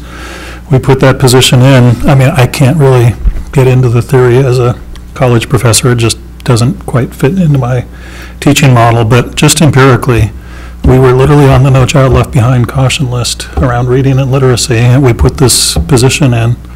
And now our reading scores are way, way up. They're much stronger. The overall growth across the entire student population, in particular the challenged students, the disadvantaged student population, is way up, to the point where we looked at the NWEA scores and we never even commented on the reading. I don't know if that's my recollection anyway. I mean, what I remember of the NWEA is the science was really strong. The reading was quite strong. There was nothing that was just jumping out at us. And then, as Michelle said, the math, we identified several areas that were jumping out at us. So for me, it's just an empirical thing. I watched it work wonders in the context of the literacy reading recovery. And I guess I have a high expectation, but I'm kind of expecting that same result out of this position in the math area, which is clearly from the NWEA is the challenge area for us right now. I have a question. If we have someone who's in-house for professional development, does that lower any of our other professional development costs of out-of-house, sending people away? Does that affect that? It certainly could. I really don't have any strong data on that right now to know how much we're sending people out for math professional development. Based on the numbers I've seen just in some Title II reporting, I've only seen a couple of teachers that went out last year for math professional development outside of the district. And I think that we don't send people outside of the district as much for training just because it's not an efficient model. It's not really a research proven model that gets the best results. The best results you find from this kind of embedded professional development model. And I guess the other thing that I would say about that is that I think there would be an investment in this person to make sure that they had training around coaching, because that's a really unique skill set. I hope we can find someone who has that set of experiences. But if we find someone who has great instructional instincts and has a great math background, I think we can invest in some coaching training for that individual. And so initially there might be some Title II costs that we dedicate to that. But I think in the long run, to me, the payback is we're not going to see it financially, but we'll see it more in our students' performance. One other question is, so we're sort of late in the hiring process now. What if we don't find, because this is it seems like a really important person to get the exact right person for this, if they're going to be someone who's coaching all the other teachers. And it's one of the reasons we're not moving forward with this STEM position. Right. We're already saying it's kind of too late and people have moved into other positions now. What happens if we don't? What happens with that? If I could jump in on that. One thing we could do as a board is to fund the position, but put a recommendation that if we don't get a top-rate candidate, it doesn't get filled, and then it becomes carry forward into next year, and that position's there for next year. So that's an option. Is there anything? No. Just kind of following up in the spirit of Erin's points of the board poking at cost savings, what would happen if this position were part-time, 0.5 or 0.8? Do you think that's a viable model or not? I think it's even harder to find the right candidate who really would be interested in that kind of half-time or part-time position. Yep. I mean, that's what I expected, but I had to ask. Other thoughts on the instructional coach? You know, I'm gonna eat my words. I said I didn't want to hear the 0.8 number for the choir, but what is the 0.8 number for the choir? 28.7. 28,700. Call it 29. Can I ask, maybe nobody knows the answer to this question. I know that part of the reason why we were looking at this position going to either .8 or 1 was that a previous arrangement with VZ, we assumed it was going to fall through. Has that in fact happened? Yes. And totally eliminated their position? Do we know that? My last information was that it was still at .2. Is there any update that I'm not aware of that someone else has? Okay. So one of the issues on that particular topic is VZ has refused to include travel time as any part of their share. So I think if we did a .8 and him having a .2, we'd have to recognize that we were paying for his travel back and forth out of our .8. So this is one of the reasons the administrators recommended that we just go ahead and go 1.0 if we do it. Is that fair to say? Well, I may have some limited understanding of this part, but I thought that VZ was changing when they utilized him to just 1 day per week, so it eliminated the travel issue for them. Okay. So they were asking for 1 full day out of the 5-day week. Is that correct? That's the last I remember, that they were asking for 1 full day, so we would not have. If we had 4 full days, would that work in the schedule, or would that create a massive mess? Do you want Reg to come up? You want to address that, Reg? Yeah, it'd be an issue because say, I'll just put a day out there, say Tuesdays are set aside for it was a high school course that this Tuesday's a maroon day, next Tuesday's a white day, and so that's usually higher than a sub for. It would make it hard for him to regular class because at the high school they're either middle school not so much, but the high school they're either maroon or white days, and those days aren't consistent. I don't know if VZ could handle Monday, Tuesday alternations. I feel a little bit like we ought to be pushing back on VZ. They don't really, if they're paying .2, there's a limit to how much they can dictate the terms, but of course the flip side of that is they could just say no thank you, period. But I mean, this is what we faced and talked about back in March and April.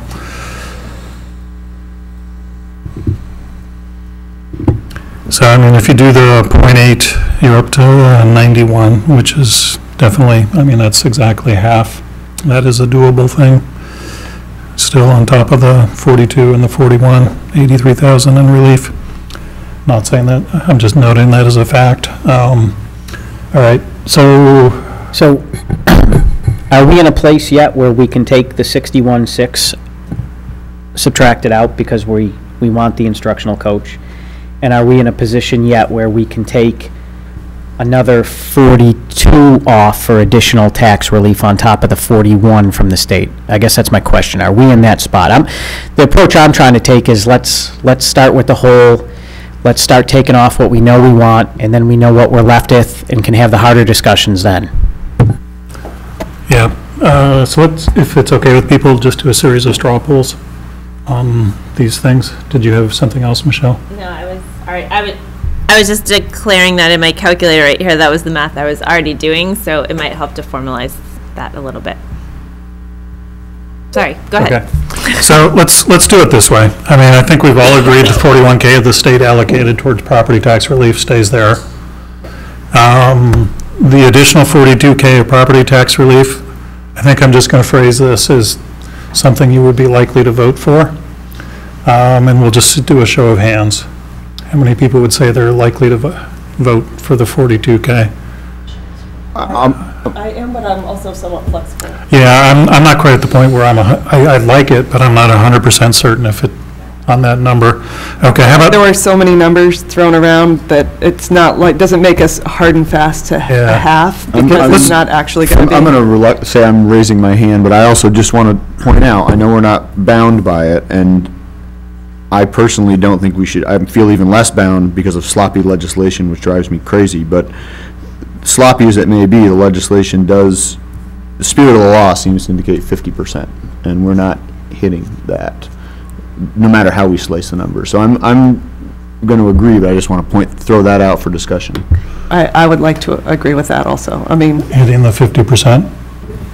I kind of ran those numbers too, but. That would mean we'd have to put about 90, well, 90 minus the 40, so 50. We'd have to hit 91. I mean, I would just do, I would So we'd have to do say 50. 50% of the 182, in my opinion, would hit that 50%. I'm not. So that's 40K instead of 42K? Well, no, it would be No, a it's total of more. 91. Oh, no, yeah, it's 50K. 91.5. 50K, yep. So I'm just throwing that out. No, I agree with you, Mark. To be in support of the spirit of the law, I'm fine. But since it is sloppy legislation.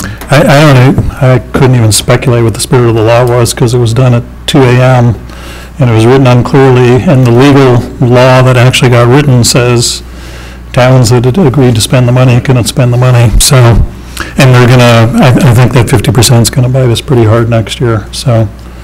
Anyway, but those are individual opinions. All right, let's just continue the straw poll. None of us is buying it, I know numbers are squishy.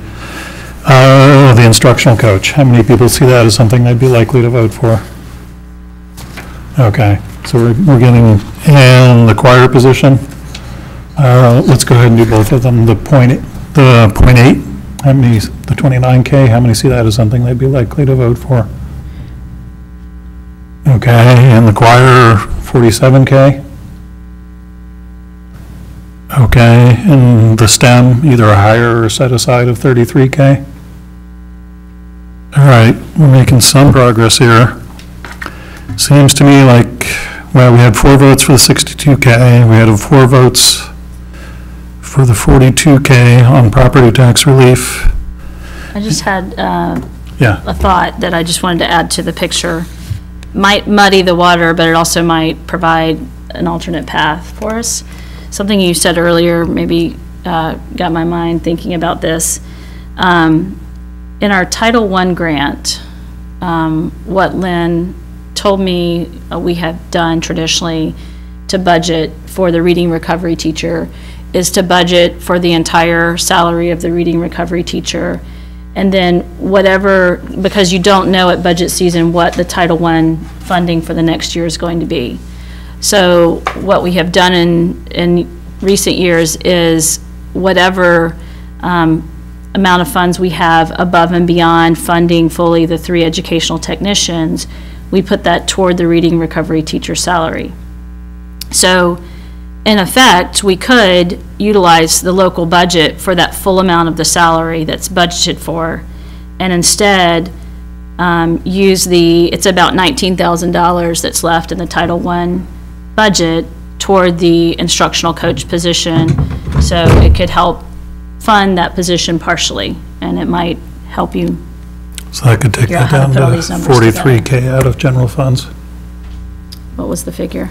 Is that from 62 minus 19K would be, to 43K? yes. Okay. But then that 19, that now, where's that 19 going to come from for our reading recovery?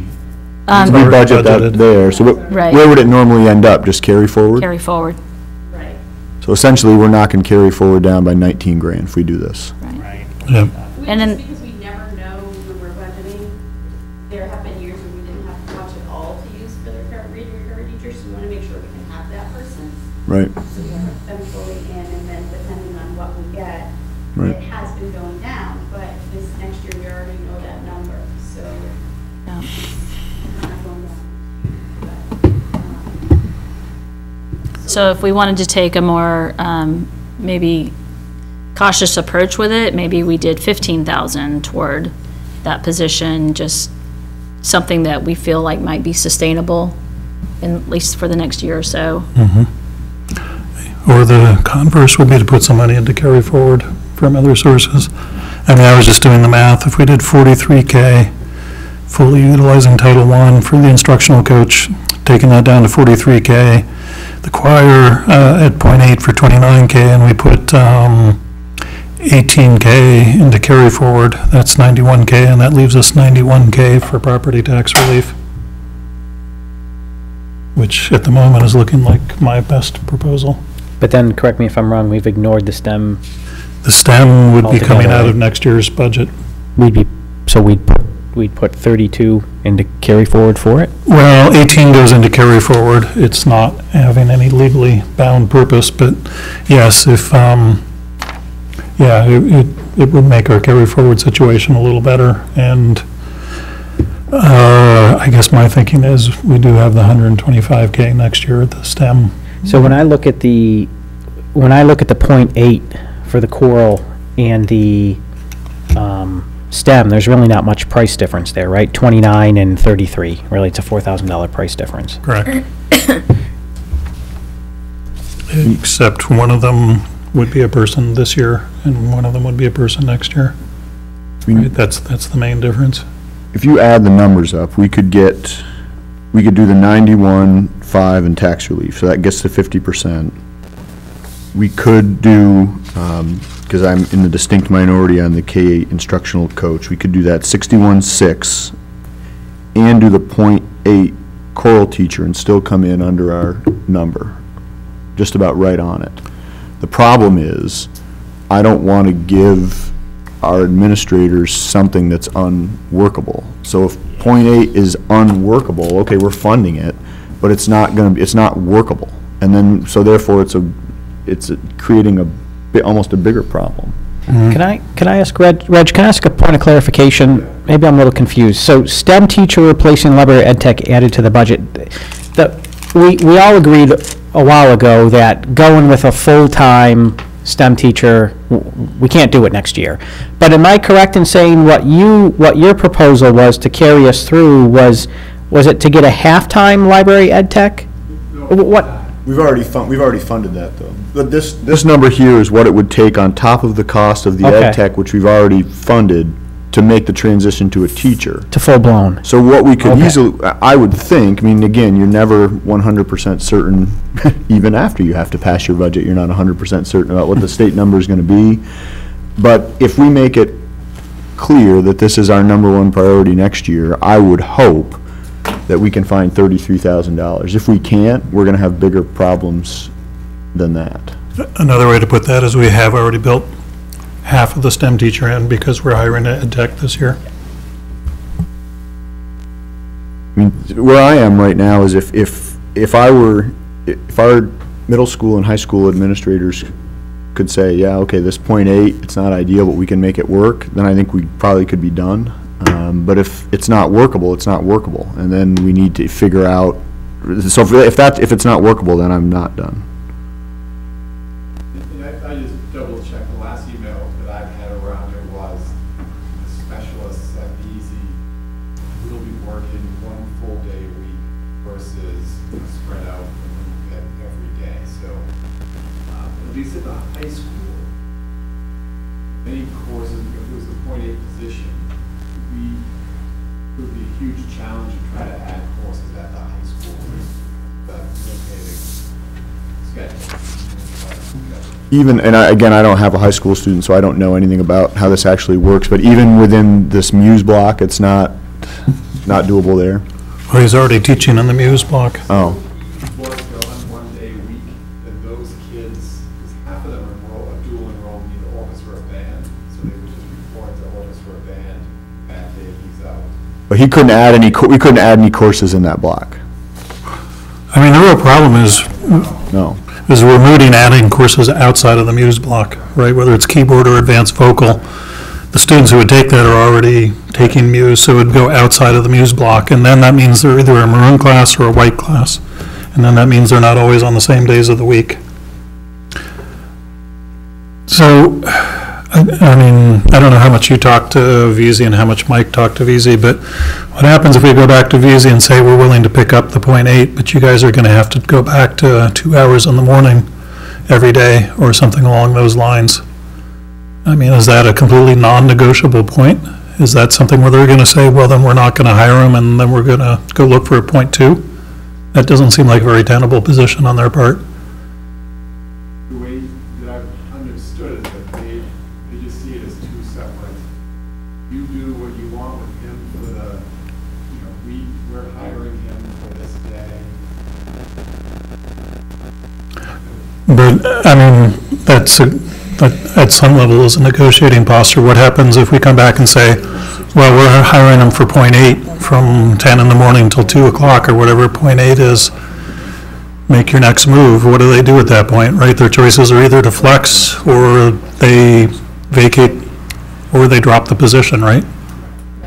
And Right, I mean, if they drop the position or they try and hire somebody who's a .2, which I don't know how easy it is to hire a .2 music instructor. What their plan is outside of what anyone else is doing, but who knows?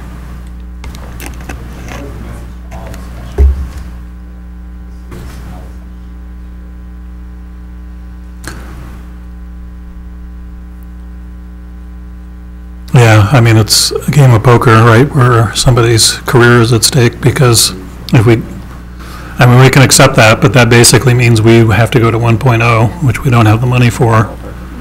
Or we go back and say, well, we're hiring in .8, what are you going to do? Right? I mean, those are the choices.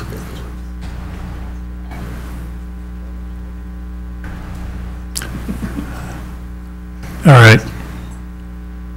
What's the board's sense? Is .8 an option that's on the table, or is .8 not an option that's on the table?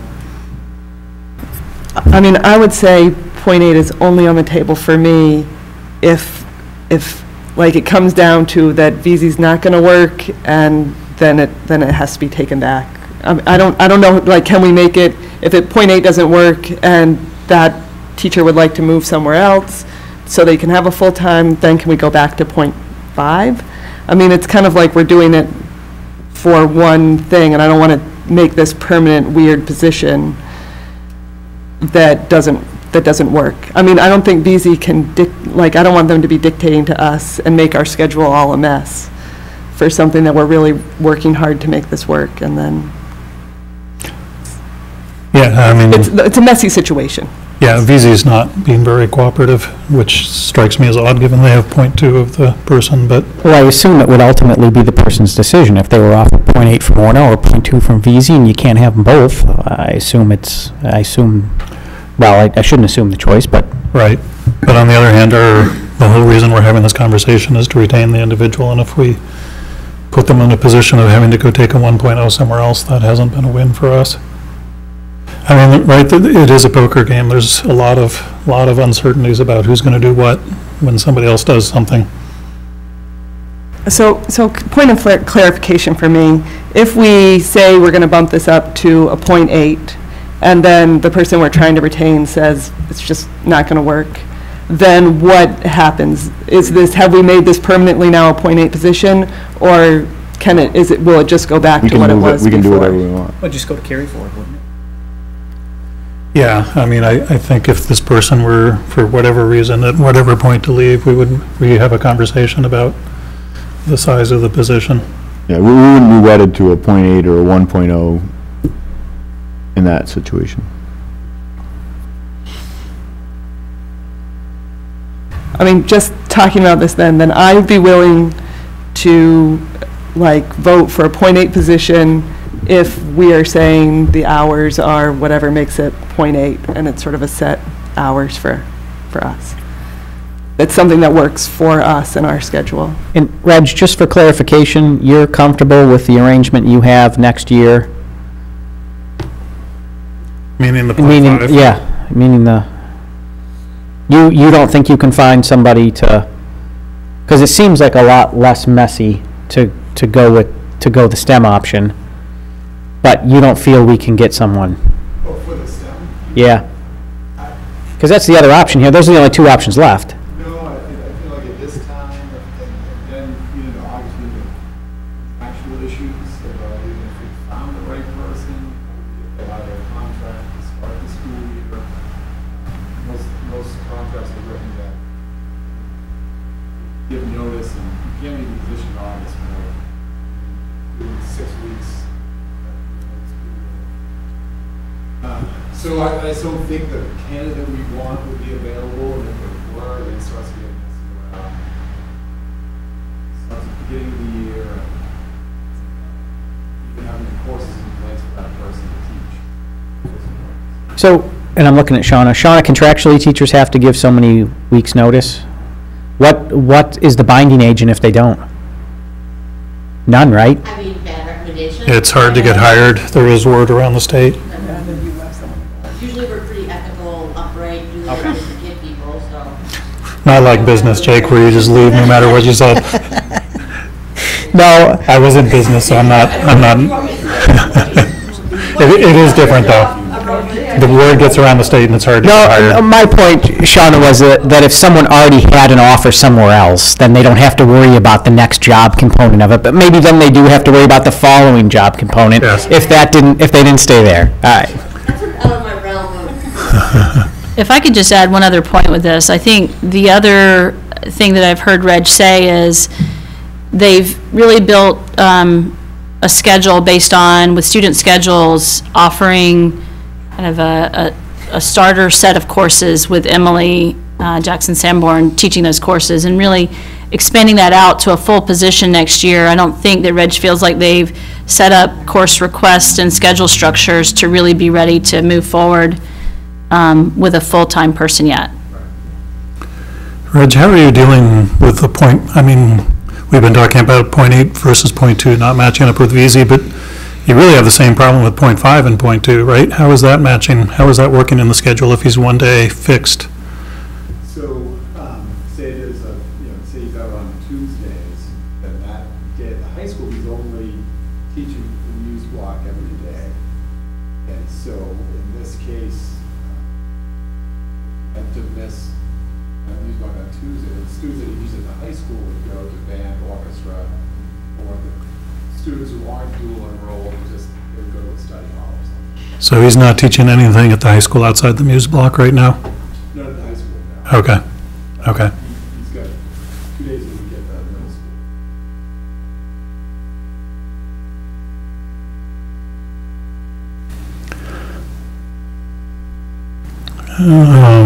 Where are people, I mean, I still kind of like Mark's proposal where we get the curriculum and we get a .8 and we see what VZ does. I mean, nothing's locked in, right? We can still roll back. I'm kind of liking that proposal at the moment. Well, that's kind of the only thing we have left, given the fact that we kind of missed the boat on the STEM thing, right? So that kind of takes that off the table by default. It's either tax relief carry forward or the choir position. Yeah, I mean, I guess the other option is we go ahead and assume that the Title I money is used for the instructional coach and takes that down to 43, and then we could do one FTE choir, that's 90K, that still leaves us 92K towards tax relief. Right? But this is all the risk that we potentially won't have the budget to hire the STEM teacher the next year. But you're saying no amount of carry forward here will alleviate that risk. Yeah, I think the bigger uncertainties is what happens with the state, and if the state does in fact give us the 410,000 that they say they're going to, we'll have 120,000 to work with, and we only have to up the STEM from an ed tech to a position, and so I think we have that money. So there's or no, the legislature cuts us by 100,000, or they add 100,000, or any one of the above scenarios, but under the current scenario, we would have the money. so there's no real reason to do the carry forward, the 33,000 for the STEM teacher. My bigger reason to think about carry forward is just general principles of we had a larger than usual drawdown of carry forward this year, and the future is uncertain, so you should have some money to, right, it's our reserve fund. Okay. I don't particularly see the carry forward tied particularly to enabling the STEM teacher. Okay. It's more just a fiscal prudence kind of argument for me personally. And I've already had the question from Mark, and I'll just address it. We do not know the carry forward amount yet from the FY17 fiscal year. That really will not be available for a couple of months. Right, Lynn? Is that right? It's December typically, Yeah. right? Yeah, well, I'm hoping before December this year, Okay. So. And from the administrative perspective, you would be comfortable with not having that $33,000 carry? Additional carry forward. Oops, sorry, I'll repeat that because my mic was not on. From the administrative perspective, you would be comfortable with not having that $33,000 additional carry forward? And we're looking at you, Lynn. That was a question. I didn't really phrase it as a question. No. I am actually looking to Meredith and Reg and others. I'm just asking. Well, I'm not that comfortable, just given the process we went through this year where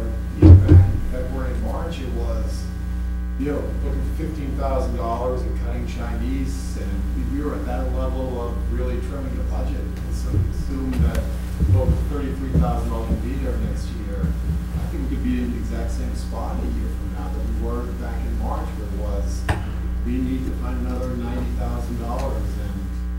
We could be, but there is one, well, maybe more than one, but the biggest difference between next year in February or March and this past year is that at least as of right now, the legislature, because it'll be the second year of a 2-year budget, has already committed to that money being there. So it is a little bit different. Now, that doesn't mean it's guaranteed to show up, obviously, but as of right now, that money is committed. Now, what happens to it between now and then, when the new legislature, when the legislature comes back for special session, when the numbers get run through EPS, who knows? But it is a little bit different. It is the law of the land for the moment, subject to change. Right, which is different than where we were last year. Last year we had LePage's edict, and that's what we were working with. Yeah, I just want to interject. I noticed we're past 8, and we typically release students. Becca, do you have anything you want to add to the conversation? No, but I'd like to stay until. Okay. You're off. We're not trying to get rid of you, so. No homework tonight, hopefully, so, yeah. I will make, which I think too, you're probably going to get a little more reservation from administration, because the STEM position has come up to go into the budget at least the last 3 years and gotten cut. So that's probably a little bit of reservation as well. Okay. And I just want to note that all the administrators did a nice job of finding cost-cutting solutions, and this was one of the proposed cost-cutting solutions when we were in the cost-cutting mode. Right. So I just want us to remember that. This was already a proposal in order to help us carry forward. So just to recap, I think where we've moved is we're debating either building the STEM position in, which since we can't hire means it's carry forward for next year, or putting the choir position in some configuration and then trusting the law of the land doesn't change so drastically that we can't hire a STEM position next year. I mean, I will just say for myself, I've been trying to get the STEM position for 4 years, so I'm very, very committed to it. I would not be ignoring it if I didn't think it was going to happen next year, but I think that's the debate we're back to, is either wiring in the STEM position and not doing anything with choir, or doing the STEM position, and opinions will differ, but some degree of trust about next year. A trust that I'm pretty confident about, but different people could have different opinions. Is that where we're at? I just had one thought. And again, I know Emily's been working hard, so let's just put that aside for just a second. What would happen if we tried to hire the STEM teacher, couldn't, and then had to do the ed tech thing? It's just probably too late to run a search, fail at that search, then hire a viable ed tech. Is that the thinking through that process? I was just thinking similar to the K-8 instructional coach. If we don't do that, the money automatically goes to carry forward. I think we're in okay shape to find an ed tech to start the year with. And it's one of those positions that if it wasn't in place September 1st, that's okay. Versus a classroom teacher that weren't able to find to start the year, that would be a bigger issue. So I think we're in fine shape to find an ed tech to start the year.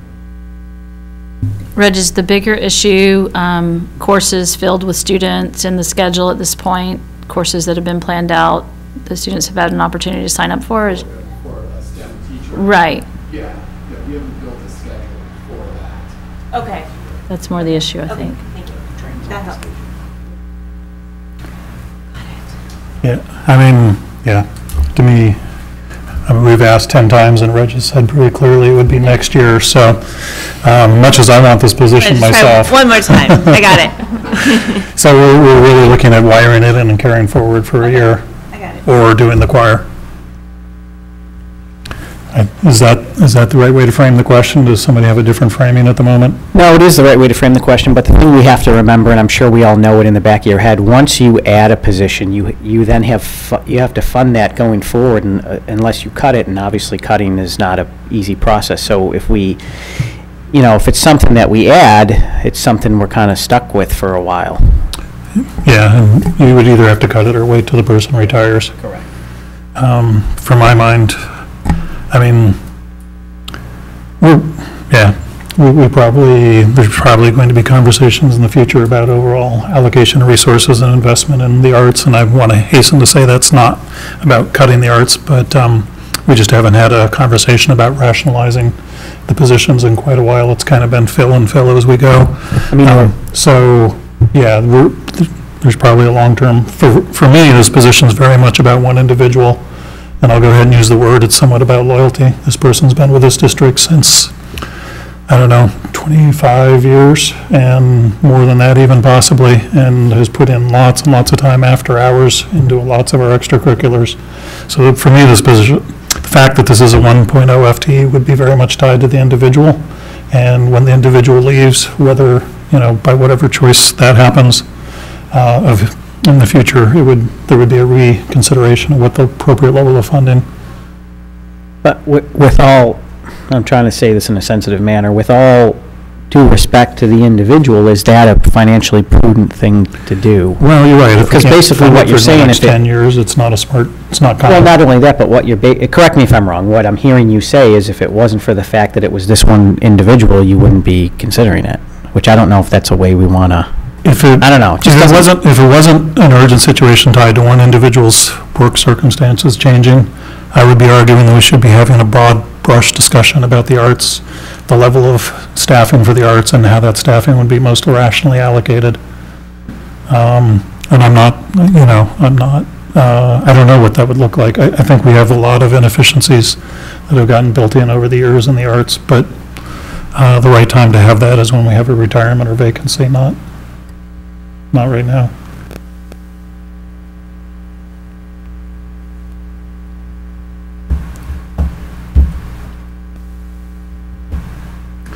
All right, straw poll vote, nothing binding. How many people, so now you only get to vote for one, you can't vote for both. How many people are going to go for the choir position? So it's choir versus... At what level? At what level, yeah. Do we have to decide that now? Yeah. Well, yeah, because that makes this. All right.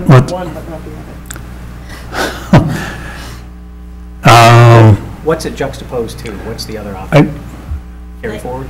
Yeah, if we go at the higher level, it either means, well, we can, if we use some of the Title I for coaching, we can afford the full position. I kind of feel like that's robbing Peter to pay Paul. To me, that doesn't seem to, I mean, I get it, that it would give the money sort of available right now, but... Well, it's just a different way of putting it into carry forward. Yeah, but it's still spending more money than... Well, so if we don't spend the Title I that way, it goes to the reading recovery, which we've already budgeted for, so it goes into carry forward. But we budgeted for it still. In the past years, we have not used it. So even though we've put it in the budget, it has not actually been used in our budget. Okay, let's do two straw polls. We'll do a straw poll, 1.0 choir versus future STEM, right? I mean, that's not phrased right, because we could do future STEM without wiring it in this year. 1.0 choir versus wiring in STEM this year, and then we'll do a separate straw poll of 0.8 choir versus... What do you mean wiring? By wiring in, I mean we take 33,000 and call it carry forward this year, but no, it's going towards the STEM next year, so that the position is allocated, even if it's not hired. Okay, and then we're agreeing that roughly 50,000 is going back to tax relief and 62 is going to the instructional coach. We're in the ballpark of 50,000. Oh, okay, so here's the numbers that I worked out, just to throw something out there. At the 0.8 choral teacher, that's 28,700. The K instructional coach, 61. That would leave us 51,506,000 to put back towards tax relief. If we were just if we did those three things. So, yeah. I mean, or if we want to do 90K for tax relief, we either have to do the 0.8 choir, or we have to take the instructional coach. We have to take some of the Title I funds towards the instructional coach. Those are both choices, right? And if we want to do the full-time choral. If we want to do the full-time choir, right. Sorry, I said it wrong. Full-time choir, we either if we want full-time choir and 90K of tax relief, we either have to take some Title I funds towards the instructional coach, or we do the .8 choir, right? So that's another choice. Right, like at .8, it leaves us very close to the 50,000 to put back, Actually, we're actually a little bit over. or a little over, yeah, 1,500 over.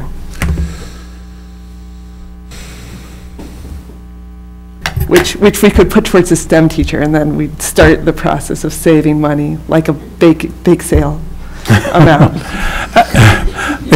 I mean, we say that, but the reality is that money goes into carry forward.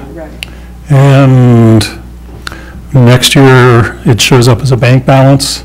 And next year, what we typically do is we look at our expenses, we look at the state funding, we match those two up. We sort of think about how much to take out, but we can change how the board does things, but historically how the board has worked, it's been very, money in the carry forward doesn't have any impact on next year's spending. I was gonna say that too, like, whatever, even if you say you're holding it, that could change, just like the numbers from the state between now and next year, so that's still kind of a sticky way to look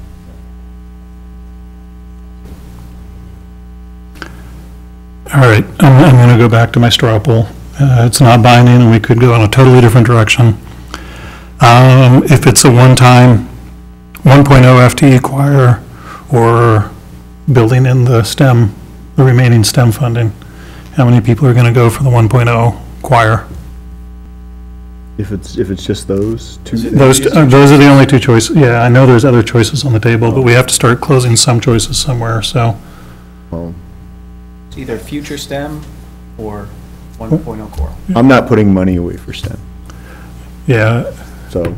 right. But we can't do the tax relief we want if we want to go to 1.0 choir. Yes, we can if we use Title I funds Oh, on okay, the okay. instructional All right, coach. I'll think through all of that, and I'm still ready. Okay, so I'm ready. Okay. 1.0 choir, Versus not. 1.0 choir and some Title I funds towards the instructional coach. The other choice would be putting us, basically not spending 33,000 this year so that we're sure we have it next year For STEM. for STEM. But that's not, I don't want either of those choices.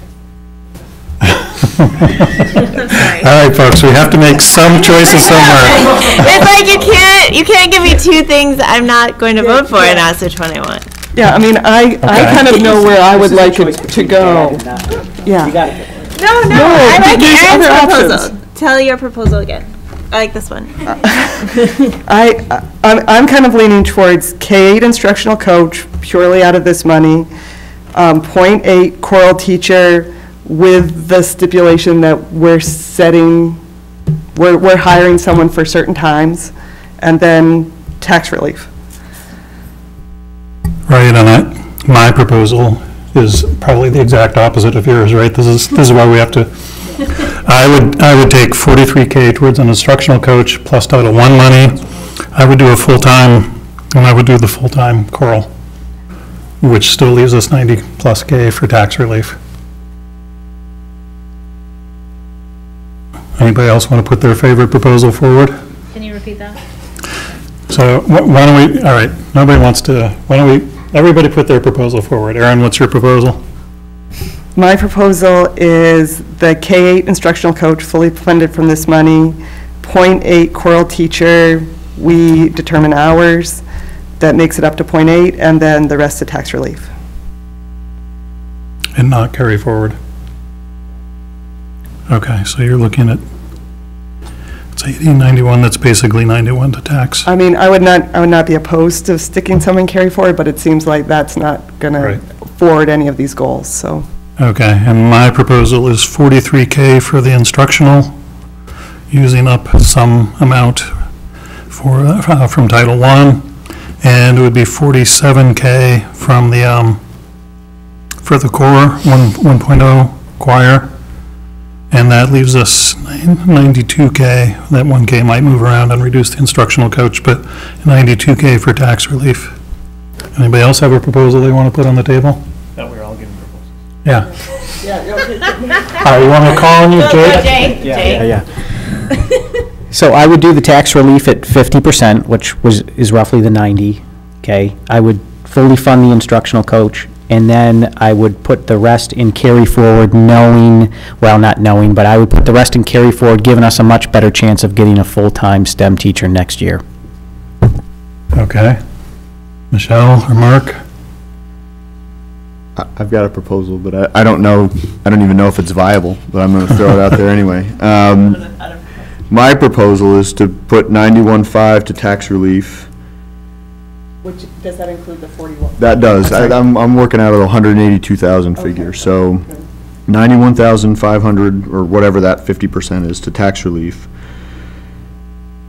Fully funding the choral position at 1.0, and then figuring out some way to make the K through 8 instructional coach 0.75 with 0.25 somewhere else. That's already, I mean, we have reading recovery and literacy, that's each half. Why can't we make this 3/4, 1/4 with something that's already there? Coming out of Title I funds, basically. No? Well, I mean, it could be, but I'd want it to be something that's already, is there something that's already exists that we could? Yeah, but this is K-8, where the literacy's K-5, right?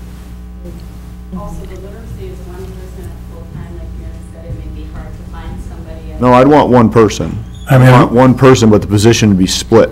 in theory, you could make them quarter-time OMS math, but that's not a position we've been trying to fill. No, but is there, I'm just wondering if there's something, But, I mean, I think, this is a big job, K-8 math, like, that's a full-time job, job plus. I mean, I don't think we should be reducing that down based on budget numbers. I think we should all agree this is a full-time job, and, Okay, Mark's proposal. sorry, okay, I'm sorry. God, I don't actually have a novel proposal, so I'll just cut down everyone else's. All right, so Mark, you're How's that? taking that to about 47K instructional coach with some .25 FTE to dig out of something existing. yeah. The viability of that we can debate, but for now, that's the proposal. Okay. And Michelle, do you? I have nothing new.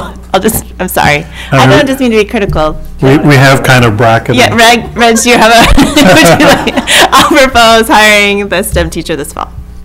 I'm just kidding.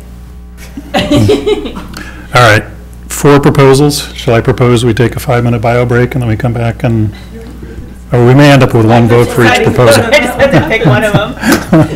No, we need, this is why I was trying to dissect the choices a little bit instead of going for the whole blown thing at once, but I'll only take a bio break for 10 minutes and then we'll come back and figure out where we're going from there. Wherever I want to go.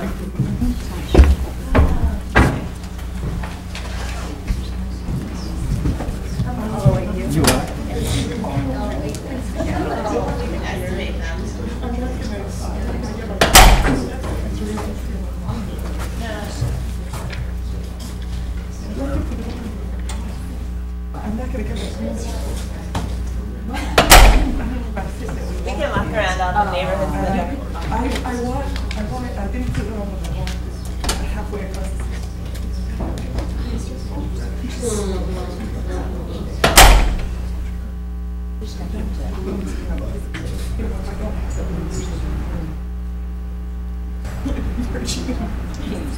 It's like, is this our life now?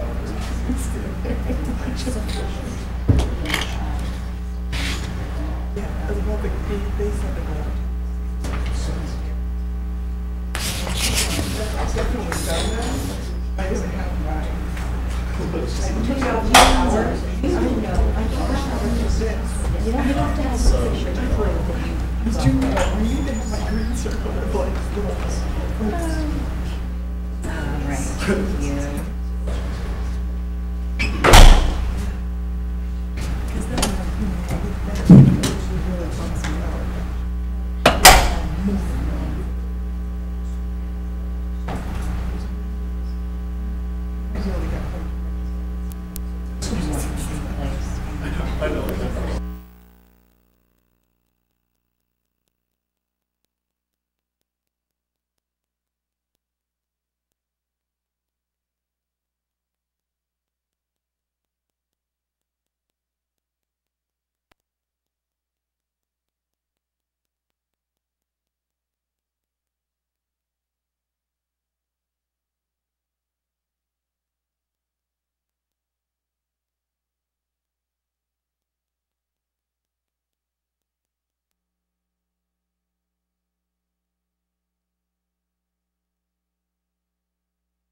put 4 proposals on the table, and they're about as far apart in the corner space as we could possibly be of the space of possibilities. So I think we now have to move to some bite-sized chunks.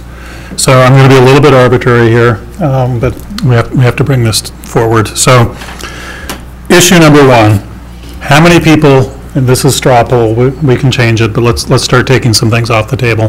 How many people here would put $33K towards a STEM teacher? Okay, so I'm going to take that one off the table for the moment. It can come back, but for the moment. How many people here absolutely would not take money out of Title I-K or otherwise take the instructional position below 62K fully funded? Absolutely would not. Well, absolutely. Well, I mean, if you said it's Okay, straw, but- like, at this point. Hold on, phrase that again? How many people would not Prefer. try and find additional funding to cover part of the 62K for instructional coach? Could come out of Title, I say come out of Title I, but really it means come out of carry forward, right? Yes. Would not take it out of carry forward and would not take it out of some other FTE, which is what Mark's proposal is. How many people would not do that? In other words, Which may not even exist. I mean, that may not even be. right, I'm not convinced the So is point. this a roundabout way of asking if we support the K through 8? No, I'm assuming we support that. It's Yeah. asking whether we have to fund that at 62K, or if we can take money out of carry forward and make that cost smaller. I'm not interested in taking money out of carry forward. So you think that has to be at 62K? I do. So 3 people think that has to be at 62K. Okay. So that constrains the choir position, Well, right? no, there's 2 options, though. You said take it out of, oh, yeah, sorry. You said take it out of carry forward, which I wouldn't do, but you also gave an option of taking it out of Title I, or is that essentially? It's taking it out? essentially, you can call it Title I or carry forward, but right now we have a fully funded reading recovery, who every year in the past, we've ended up taking 15 or 20K out of Title I. And if we do that this year, that will go into carry forward. If we don't do that this year, it'll come out of Title I. But the reading recovery is a budgeted, committed position we're going to cover in full.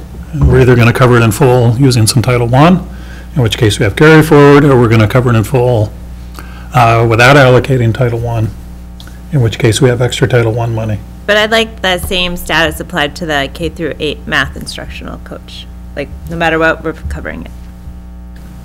Because that's the same thing with the reading recovery, right? I agree with you in principle, but for me, that's a discussion about next year's budget. We're trying to piece together things with string and glue for this year. I personally am committed to that position. There's no reason to think the Title I's going to disappear. I mean, it has been shrinking, but there's no reason to think that same number is not going to exist next year. So are we still at 3 people who absolutely would not use Title I/carry forward towards the Well, the instruction? absolutely seems a little strong, but it would not be my preference. Well, we're making decisions. I so- know, but we didn't have to say absolutely the first time. Well, if we vote that way, we're taking that off the table. Absolutely. Yeah, yeah. Take it off the table, not a valid choice. We only have 2 choices at this, or 3 choices at this point, right? Because we've already taken the carry forward off, we've already taken the support hours off, so and we're doing tax relief at 50%. So we have enough money to do 2 choices, the full instructional coach and part-time chorus, or partially funded with Title I and the full chorus. Yeah, unless we want to go back to the tax number. Those are the choices.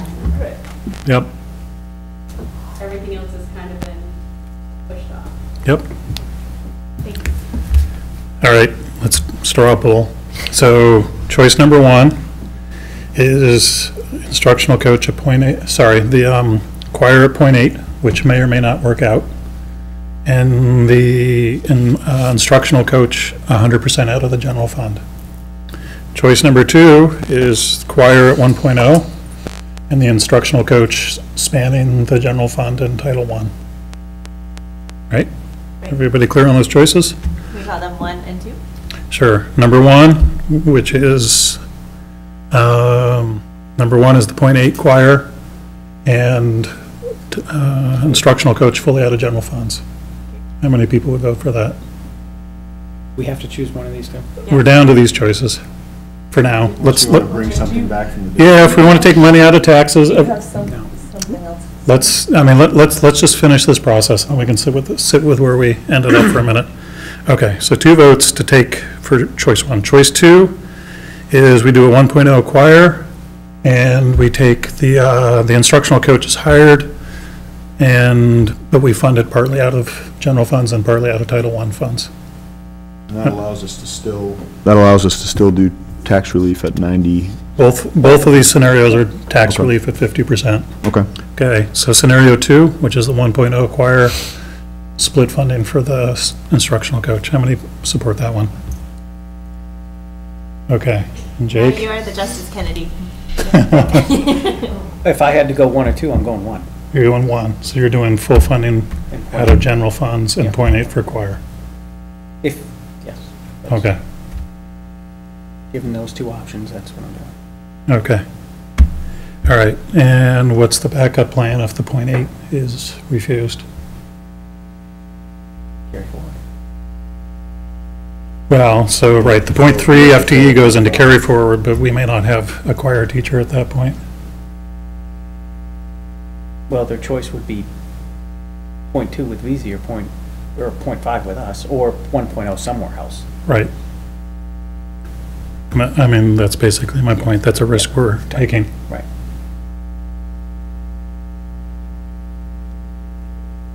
And how would we allocate that actual 0.8?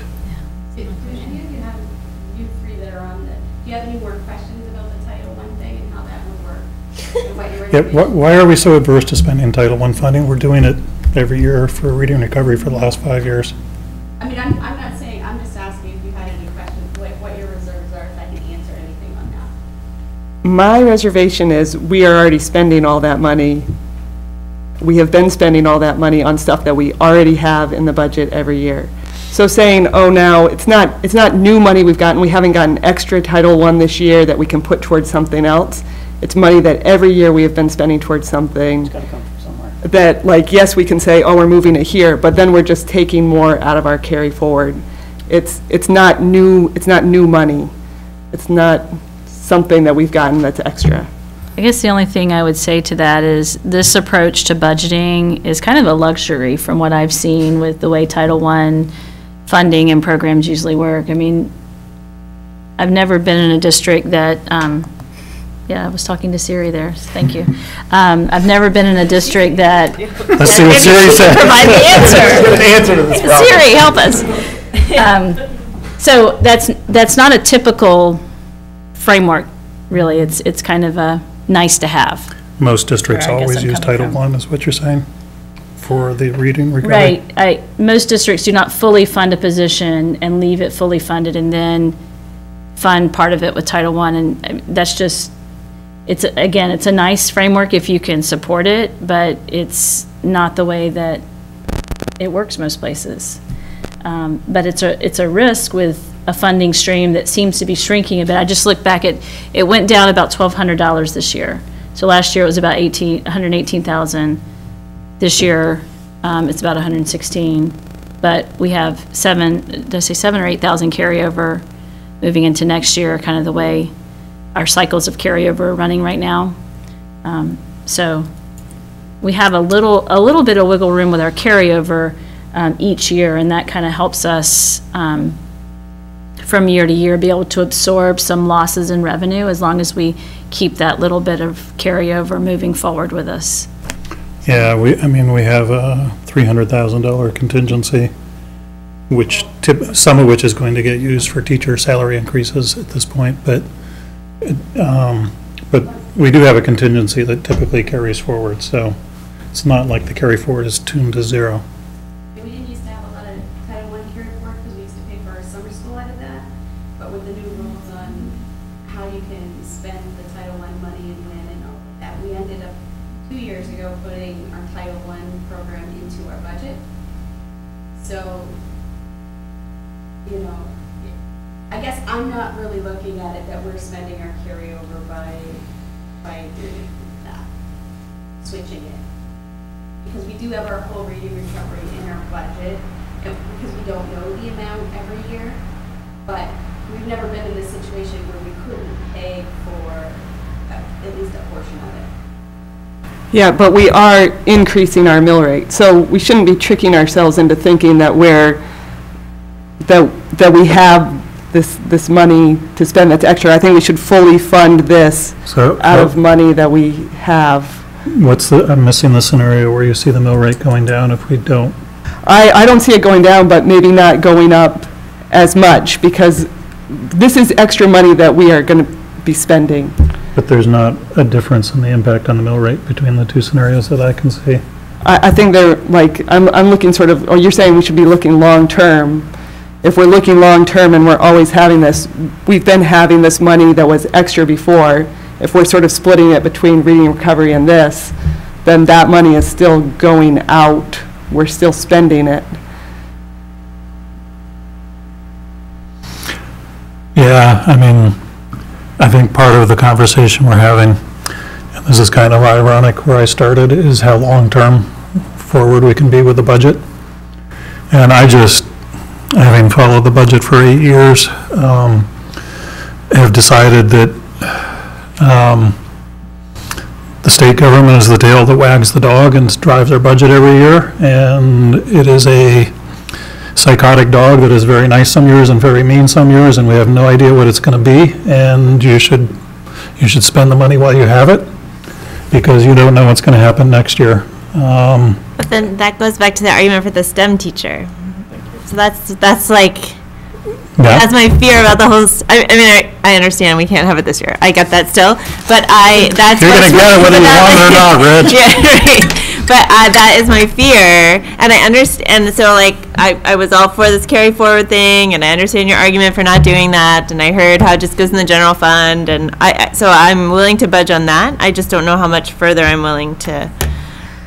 So Lynn, to answer your question as to, given those two, and this is nothing about the individual, I think I'm fundamentally opposed to creating either in our case a 0.5 or a 0.3, just based on the person that would benefit, if we admittedly wouldn't do it if it was someone else. And that's why I chose the lesser of the two. Shauna? Before you talk, sorry. I have 2 comments from TV land that you can't hear when people aren't at the mic from back here. So then when you talk, do you go up to the microphone? The people on TV would like that, or live streaming. Thank you, Chad. 2 comments or 1? Said you had 2. 2 people said talk to the mic. Yeah, talk to the mic. Because they can't hear you when they're public access. I was done, Lynn, sorry. Sure.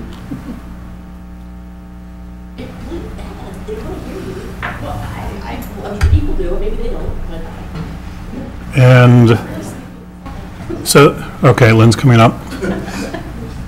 She's just there in case you have. Are you just going to stand there? Okay. She's at the ready.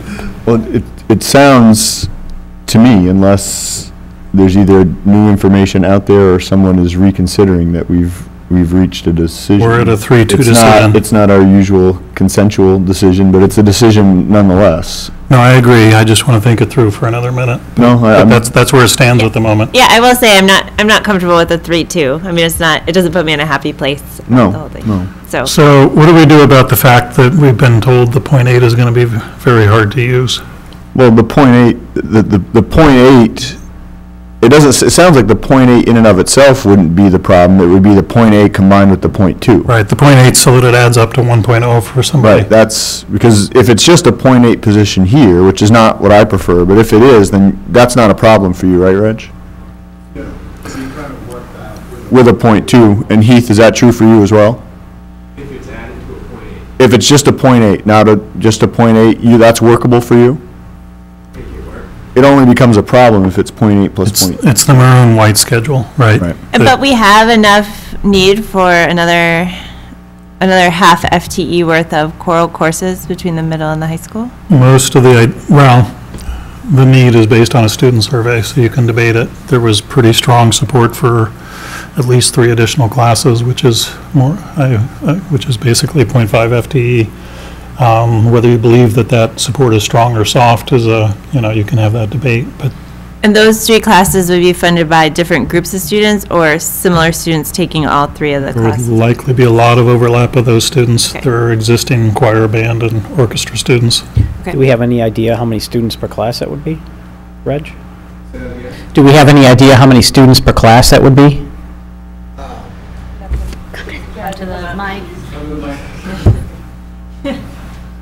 I mean, while he's walking up, I'll say it just all depends on how many of those students who said they would take the class actually take the class. If they all would take the class, it's 18 students, but that's probably not going to happen. 18 per class. That's my Dan, do you have that survey that was done? I don't have it on me. Okay. What's your best recollection of it? Me not holding you to anything. My idea is that You have to go to the mic, sorry. I made you move.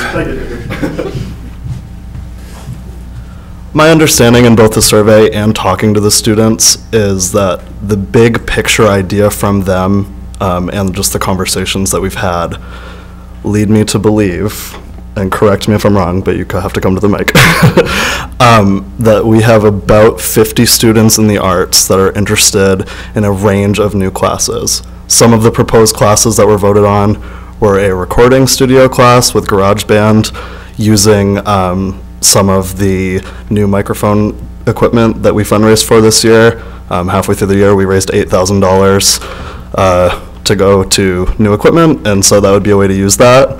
Another class that was talked about being offered was keyboarding, which had, I would say, 20 students interested in enrolling. That was the biggest number, I believe. I think so too, yeah. And that is something that if the position were to go to someone in the future, that is not this individual, maybe isn't a similar skill set that a vocal person might have. So it's kind of interesting, like we're just in an interesting place where that is a skill that he has and he could offer. And finally, the chorus, as I understand, has 70 students involved, and a lot of them would like to also have a chamber choir element where choir still happens in the muse block, and then they break down and do advanced vocal work with the choral instructor for concerts and different venues of performance. It's a very inclusive choir right now, so some students would like to. It is, yep, work and at a there's different all, I mean, level. all kinds of different levels of commitment and involvement, and I think that for better or worse, is frustrating to some of the students that are looking for a big push in the arts. Just because some of them are there Monday through Friday every day with Muse, and some of them are there twice a week. So there's not a ton of work that they can do as a chorus, as a full group,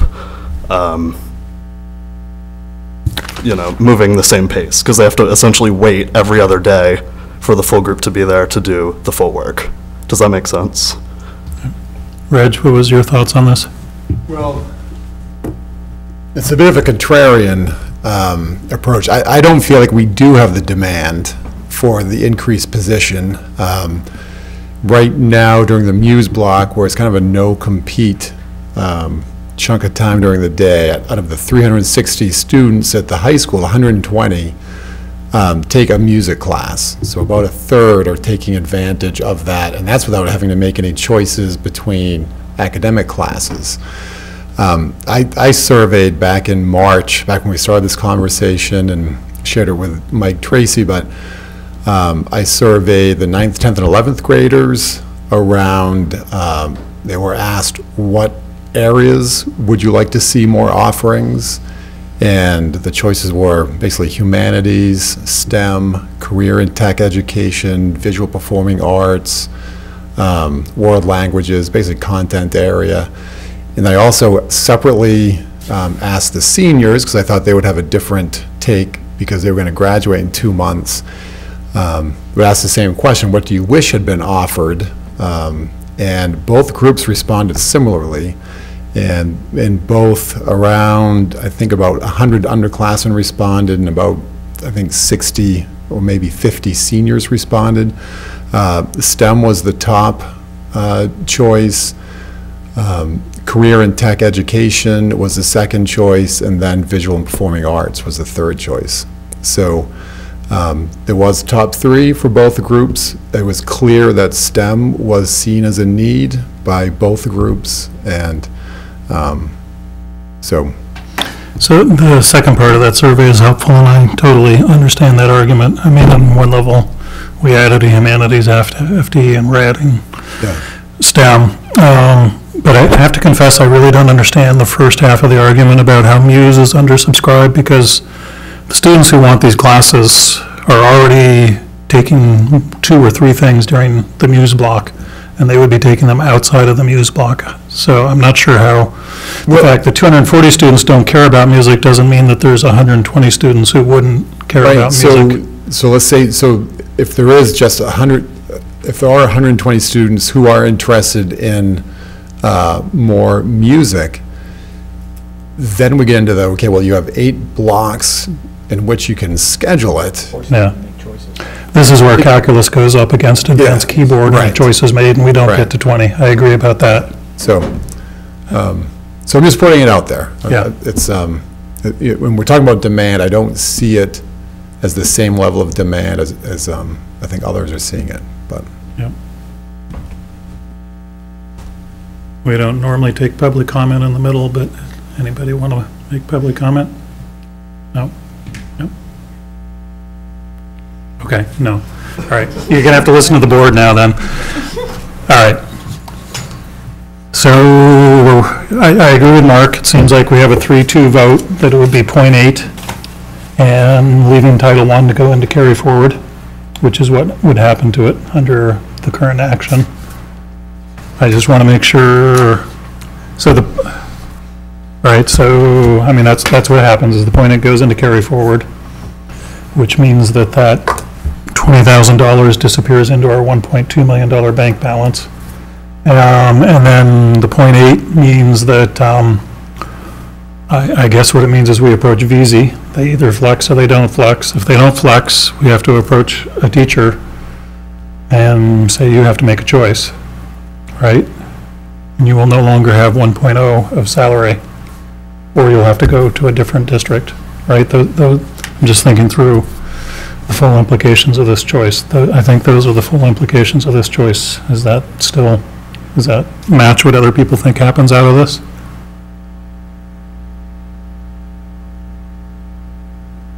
I mean, I think the scheduling thing is tricky, but I also think like 0.8 plus 0.2 is a full-time job. I mean, there must be some amount of negotiation power we have to keep this person fully employed. I think passing this on the assumption that we're going to be able to change what VZ is saying how they plan to structure their 0.2 is a mistaken assumption, because I think that has been attempted, because that would have, given us a way around some of these problems. I don't think that we can make this decision thinking that that's going to work that way. Yeah, I mean, I will add, one of them about 3 times last year, Mike got heated to me, was when I said, well, you have to be able to push VZ. And he said, Brian, I've tried. They're accountable to their school board, and they have a different agenda. So I kind of agree with Meredith about that. So I really think what we're doing is we're pushing the decision onto an individual to accept a pay cut of 20% or leave the district. I mean, maybe VZ folds, but I think that's a low probability scenario at this time.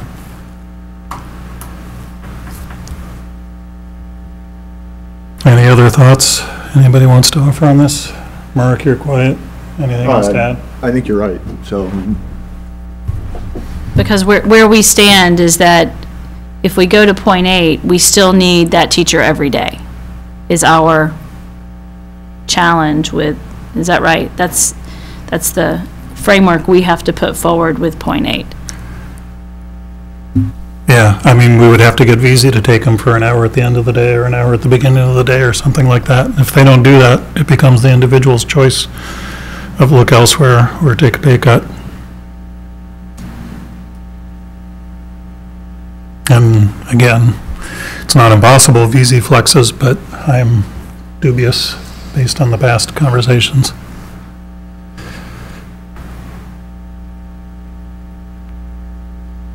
All right. Are we ready for a decision, or is there more thought, time, and discussion needed?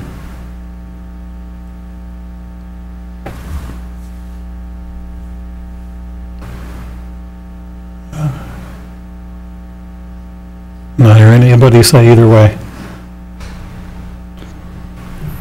I mean, I think I'm ready for a decision. Okay, so we're in the two scenarios. Scenario one is we fund the choir at .8. We take 100% of the instructor out of general funds. Scenario two is we fund the choir at 1.0. We take the instructor out of a mix of general funds and Title I. And both scenarios have the same level of tax relief. Both scenarios have within $1,000. I haven't done the math recently, but within $1,000 of the same. They're both at the 50% within $1,000. Do we want to add those numbers up? I did that already. Okay, so scenario one, scenario two leaves 92,000 for tax relief if we take the full 19,000 out of the instructor. 50% of the 182,975 is $487,075.75. All right, and so then if you subtract the 128,033 cents from that, that means you have 359,042 cents that has to come from tax relief out of the remaining 141,847.17. Right, you said 50,000 something? 50,000, someone check my numbers, please, but $50,359.42, I think. Yeah, it's hard for me to do cents when I know these numbers are all going to be. But I did that, and then Meredith has I only wrote down 61.6, so I don't know what is that number for K8? 61,641.49. Yes. Yep, please.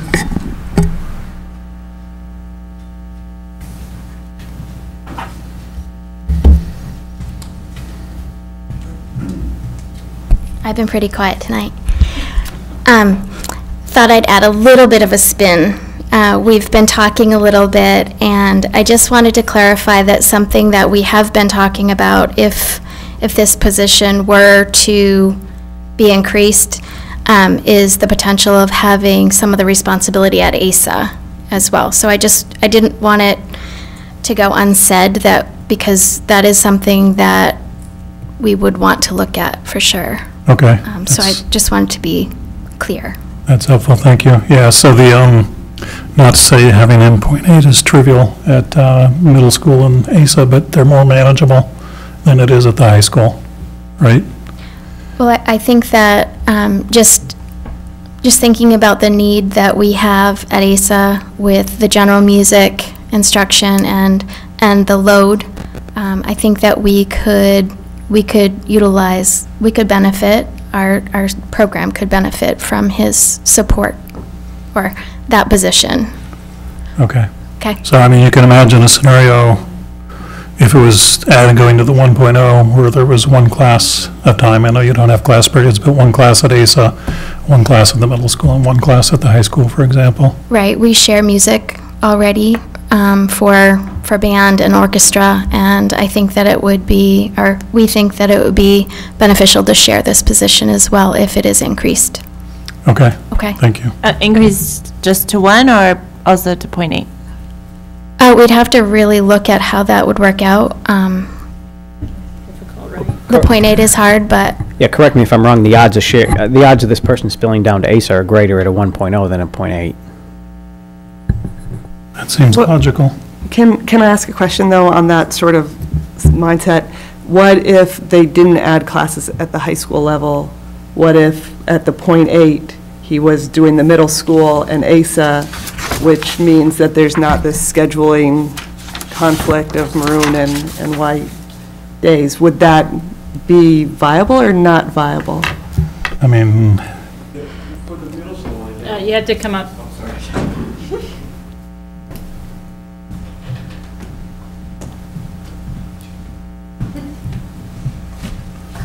The new guy speaks. Welcome. Thank you. Thank you. From what I've learned so far at the middle school level, similar to the high school, our schedule, we could make it work, but it's pretty set as far as the way it's pieced together. I don't know how much the elementary school would use that particular position, but we could do it, but it's pretty set right now in the way that it is, and yeah, I mean, I think that's a fair comment for all three schools. They probably mostly have set schedules for next year, so this would require changing schedules. Yep. Well, it would require changing schedules at .8 or 1, wouldn't it? Correct. Yeah. I mean, the whole thing would involve a... Yeah. All right, so Meredith, now we're doing the pennies. I have the instructor at 61,649. Is that what you had? No, 61,641.49. 0.49, or we could take, we've been taking 19,000 out of, So it that would becomes take it to 42, 42,649. 641.49. 64149. And what are the two So choir? the full instruction, of the full choral teacher is 47,464.62. Okay. The 80% is 28,775.24. 28,775.24. Yes. Okay. All right. I'm going to take a minute on the calculator. You guys can all run your numbers too. All right, so 182.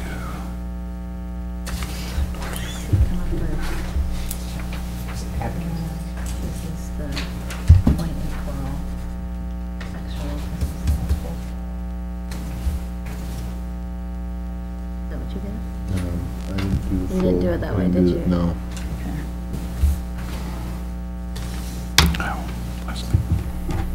What is the full choral and the $19,000 offset? See if your numbers match Brian's, then we'll know we're right.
I ended up with 92,551 towards taxes in one case, and 92,869 towards taxes in the other case. Does that match what you? I got the 92,869 matches. I got 92,558.77. Okay. For the other scenario of the K8 and the point, the I K8 probably full made- and the .8 choral. All right, I probably made a typo. Let me do that one again.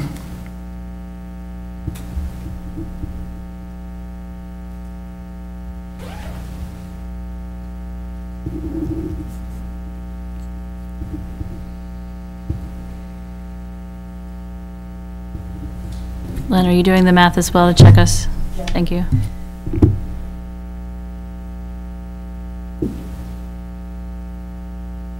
have a 92,558.77. Yes. And a 92,869.39. Yes. Okay, that's what you got? Okay. I was off by one digit, so I assume that's correct. So, I mean, the bottom line is, from this point of view, they're within $300. They're both $1,000 more than 50% on tax relief. So, not much to differentiate those two. So, at this point, I think we have to make a decision which scenario, and then we can write the numbers into the form and actually take a formal motion. Everybody ready for that? No other information needed? Okay. All right, so scenario 1 is the .8 choir, 100% of the instructor out of general funds. Scenario 2 is the 1.0 choir, the instructor coming out of Title I and general funds. Okay, how many people vote for scenario 1? Okay, and how many people vote for scenario 2? Okay. So we will write that up in a motion. I guess, and I guess just to clarify now, I mean, we're gonna, that's still a straw poll vote, we're gonna write the whole motion down, but just to clarify, the .8, if VZ says no, that's gonna be presented to the individual of the. But I think exploring options beyond the high school could be a good idea in order to keep that person fully employed between VZ and here. I don't understand. Go ahead.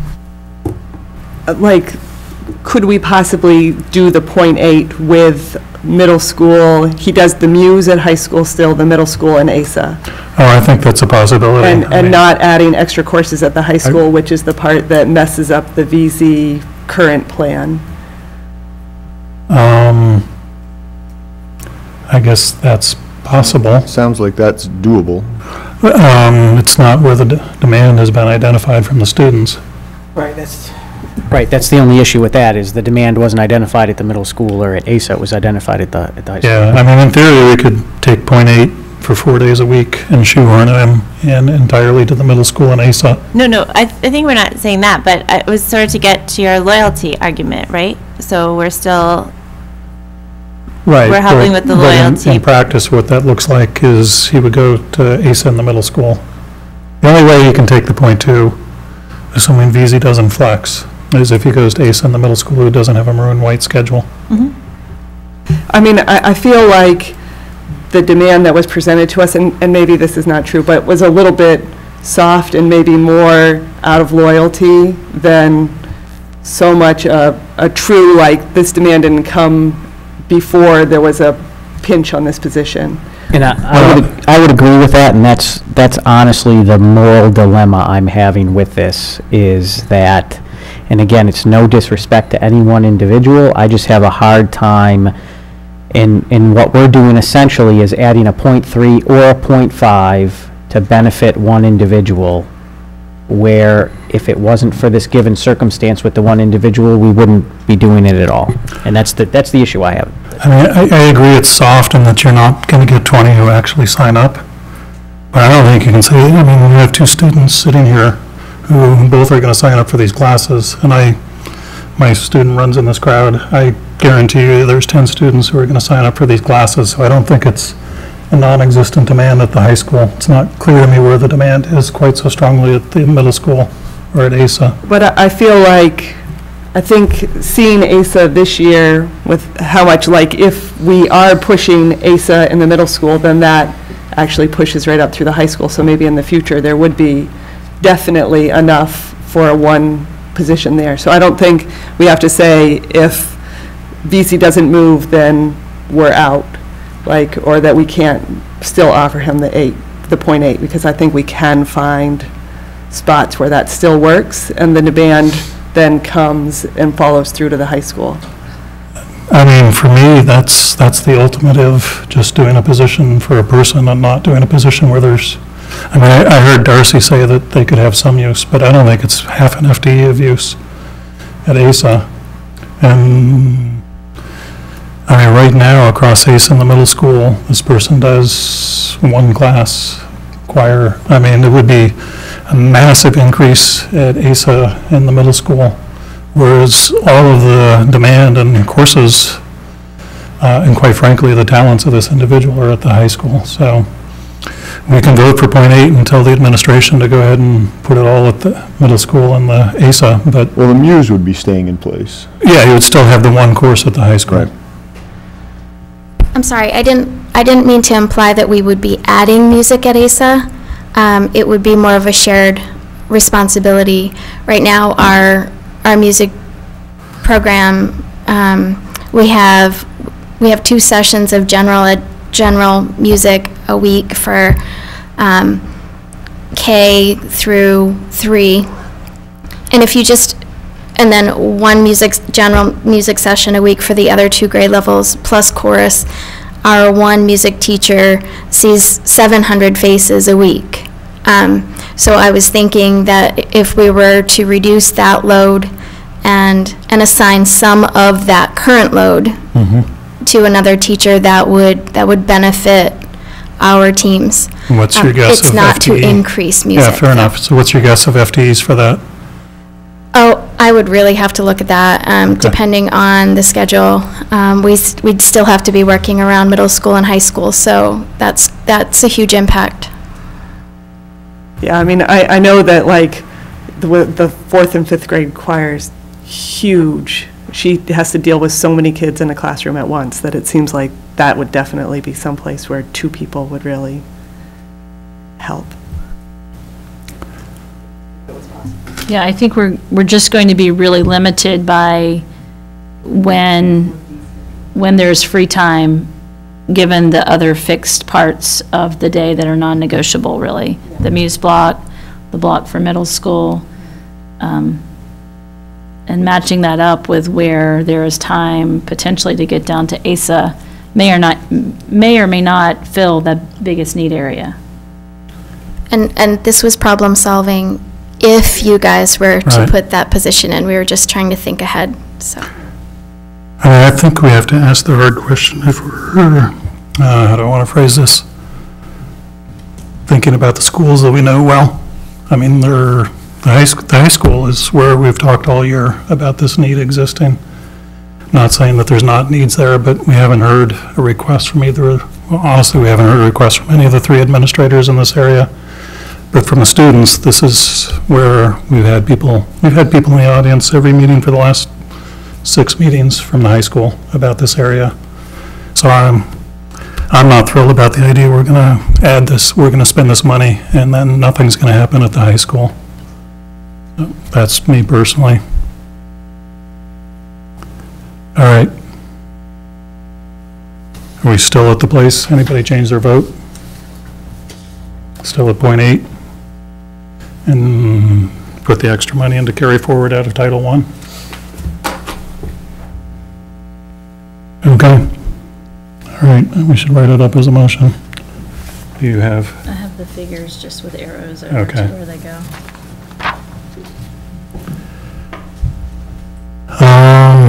Okay, because this has been such a legally complicated situation, we don't usually have highly formal motions, but I think I'm going to take the whole 1-page motion from our lawyer in this situation. So, I move that the vote entitled Vote Regarding Disposition of Additional State Subsidy be adopted in form presented to this meeting. Vote regarding disposition of additional state subsidy. Whereas Article 20 is approved at the May 16th, 2017 Regional School Unit Number 26 budget meeting, ratified at the June 13th, 2017 budget validation referendum, authorizes the school board of the RSU to use all or part of any additional state subsidy received after approval of the school budget to 1, increase expenditures for school purposes and costs in our categories approved by the school board, and/or 2, decrease the local cost share expectation as defined in Title 20A, Section 15671-A, Sub 1, Sub B, for local property taxpayers for funding public education as approved by the school board.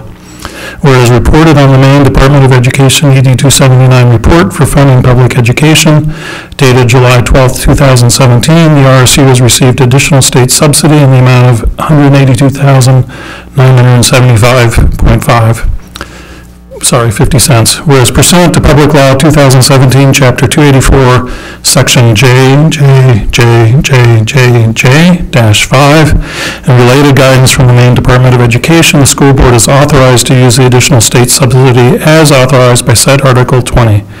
Now, therefore, the school board of Regional School Unit Number 26 votes to allocate the additional state subsidy as follows: $92,558.77 to reduce education tax assessment for the 2017-2018 fiscal year, $61,649.49 Hold on a second here. Yeah, it says cost center. Yeah, hang on. All right, Clarifying so this with Lynn.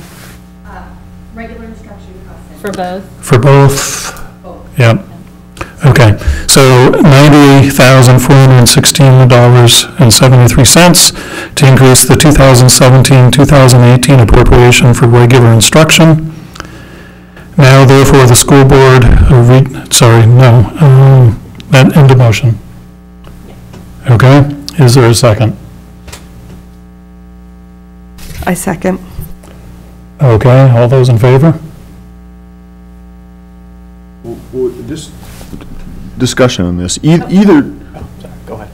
either way, we're voting on cost centers here.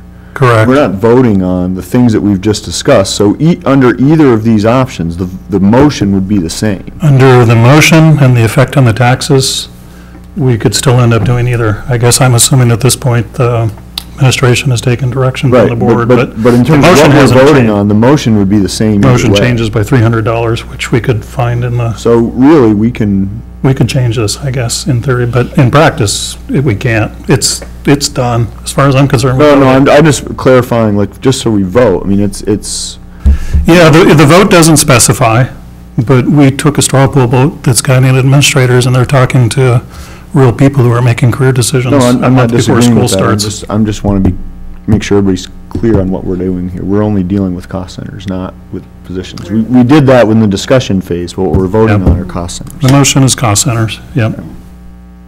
Okay.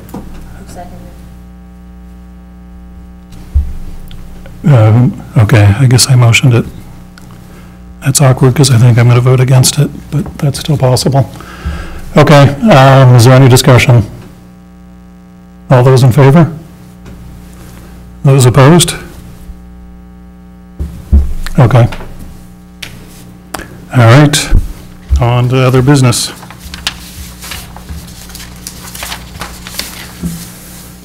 Okay, anybody feeling like they have to make a subcommittee report? Okay, other business. So I know this has happened in a number of private discussions, but I think it's just important to be transparent publicly. So I just wanted to notify that I am due a sabbatical this fall, and through my job at the university, and I will be leaving the state, actually the country, for part of the fall. I will be continuing to participate via phone. So I will be trying to carry out my duties from a legal point of view. I won't vote or count towards the quorum because state laws haven't caught up with modern reality. But I just did want to put that out there. Jake is the interim chair. I've talked to Jake. Jake will chair meetings because I can't do that without seeing people, but I'm not going to try and dump additional work on him. So I'm going to, all the work behind the scenes that a board chair does that you all don't know about, I will continue to do. And I'm probably going to miss 5 or 6 meetings latter half of September through December. So many of you are already talked to, but I just think it's important to be transparent and say that in a public context. We do have a policy on this that is consistent with the policy. So I just wanted to state that publicly. Anybody else have other business? Sure. So I'm also due a sabbatical from the University of Maine. I'm taking a temporary job opportunity in another state. I intend to participate remotely in the board meetings, and I look forward to rejoining the board when I get back. Okay, any questions or concerns about that? It's going to get lonely up here. Yeah, you guys can't get sick is what it means.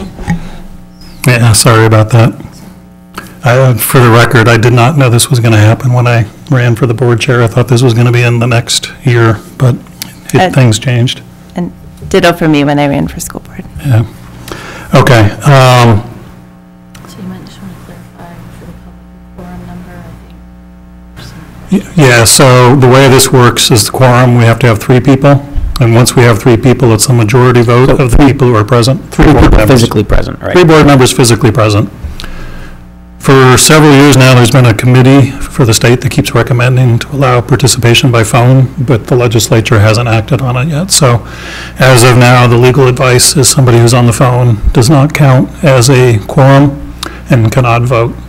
They can discuss and participate, but they can't take a formal vote or count towards quorum.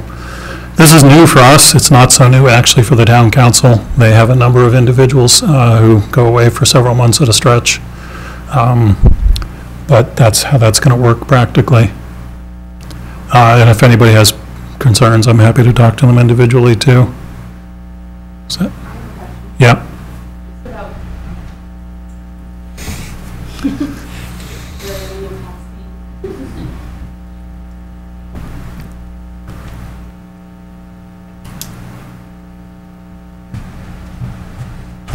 Are you still allowed to approve warrants electronically? I don't know any reason not to, yeah. Okay, I just wanted to make sure, because otherwise I was going to say to the other three to... If we weren't, you would, yeah. If you weren't, you would have to get 2 out of 3, but I guess maybe we can look into that a little more carefully, but my current recollection of the laws around that was it would be 3 out of 5 still. Okay. And I You will be would sending then- one on Thursday. Okay. Just so you all know. I'm sorry, what? What about subcommittees? Well, you skipped it because nobody, No, like the subcommittees that you on, are they? Technically, we're in the current composition of the board until March, so without a vote, the subcommittees stand as they are. Trying to remember, Michelle, you're... I'm on the health one. That's the only one I'm currently on. And the Okay. curriculum with Mark. I guess we can think about what we want to do with that. We could definitely conceivably just I mean, I'm on the policy, which is a little more active, but for that matter, we've never actually taken formal votes at subcommittees, so I think phone participation on the subcommittees probably can continue to work the way they have. I'm willing to fulfill a policy remotely, yep. It's a good question. All right, future agenda, you have that in front of you, which brings me to, let's do this as business before the public comment. So currently, our next regularly scheduled board meeting is August 1st. Talking to Meredith today, I think we both feel like we could wait until August 15th. That meeting would become a bit of a longer meeting. Instead of having 2 short meetings, we would have 1 medium-long meeting. But I think that would be my preference. What do other board members think? Yeah. Fine with that. All right, so I would motion that we cancel the August 1st, 2017 board meeting. And just know that that will be a slightly longer August 15th board meeting. Is there a second? 15th. If it's the 1st, it would be the 15th. Brian, will you Unless- still be here then? I'll be here. I'll definitely be here for that. I'll probably be here for September 5th. I'm not sure that I can attend on that day. so- Okay, I will be here, so Michelle will be gone. So we're starting. And which day is that, Aaron? August 15th. It's possible that I can, but I was going to say, there's a possibility I might not be here that And day. I will not be in the state.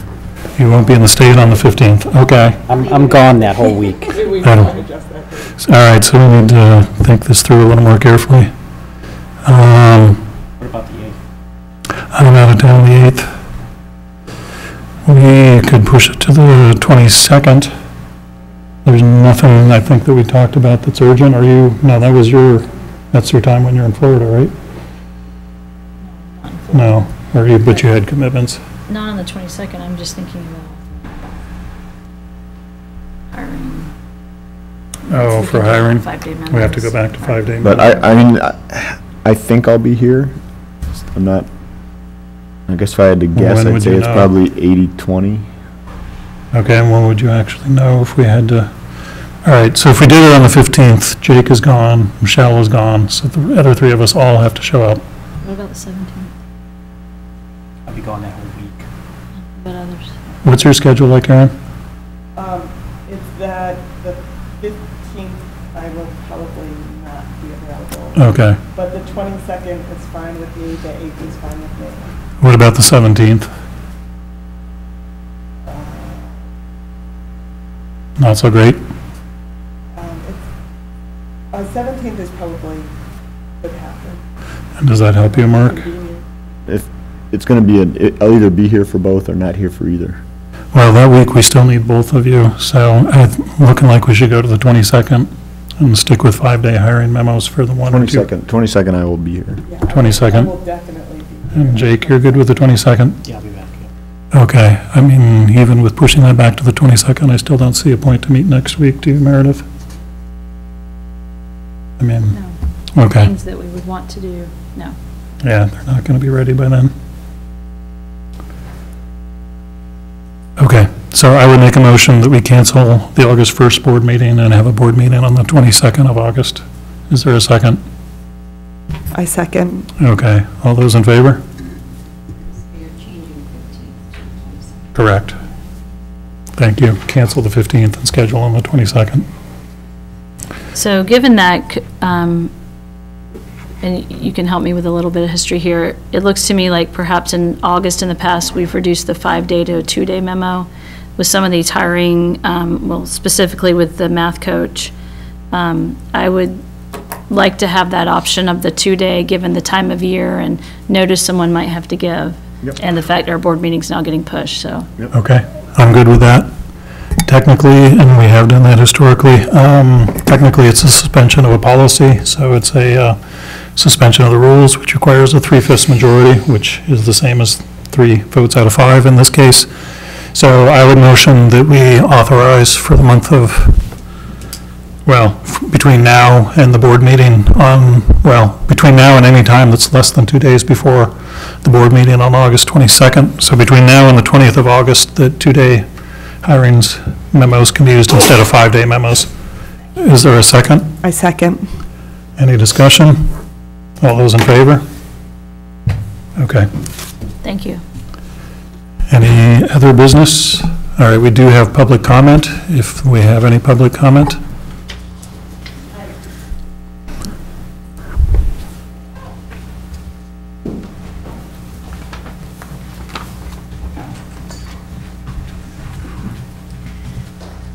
Hello, so I'm going to do this one as Shannagadal Orono resident and taxpayer through my rent. So, and I do teach for you, so I know a little bit about the negotiation process.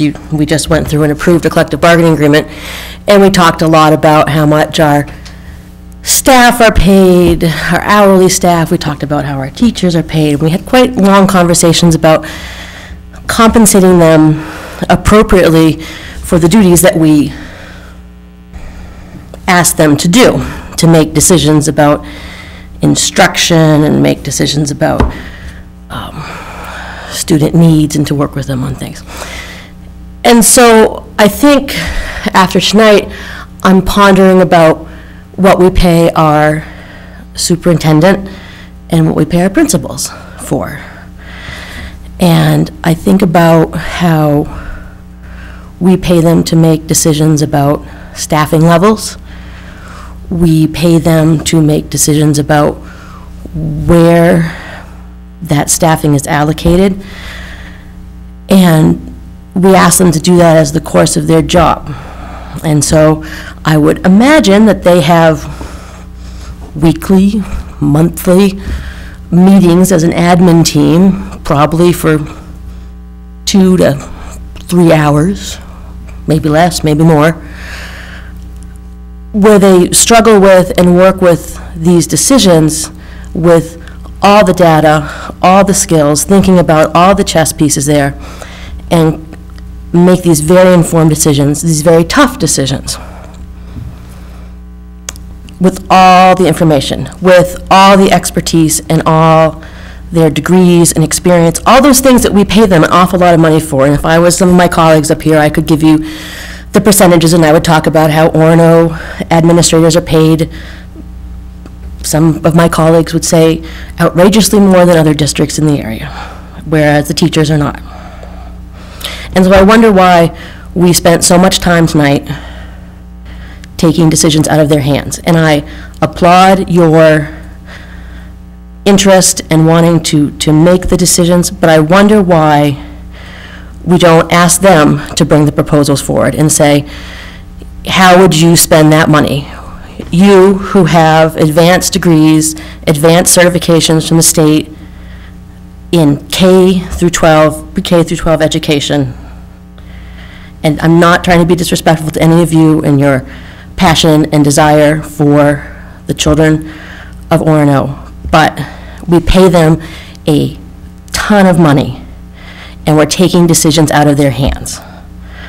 And I can only speak for myself that if I was a middle school principal, a high school principal, an Asa Adams principal, or your superintendent, I would be somewhat frustrated after tonight because you made staffing decisions for them, ignoring their decisions. And I really don't want to say any much more because I feel that I'd be talking about people instead of positions. And putting my association hat on tonight, I'd just like to remind you that we always talk about positions, not people. And I know that was kind of hard around this time, and I kind of kept my mouth shut about that. But I would encourage you in the future to use your administrative team because you pay them a lot of money. And if you don't want to pay them that amount of money, and you'd like to take some of their authority in making decision about staffing levels and how to spend the money out of their hands, I think I would be happy to go back into negotiations, maybe Jake wouldn't, and take some of that money and put it towards teachers who I know could use it. Or put it towards your woefully underpaid educational technicians. So why are we taking the decisions out of the administrator's hands? Your principals and your superintendent.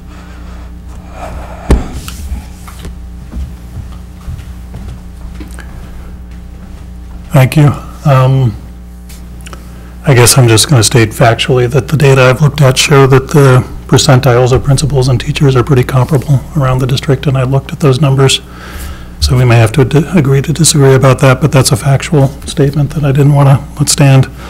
Otherwise, I guess it's a matter of opinion, we'll just let it stand. All right. Motion to adjourn. I will motion to adjourn. Is there a second? I second. All those in favor?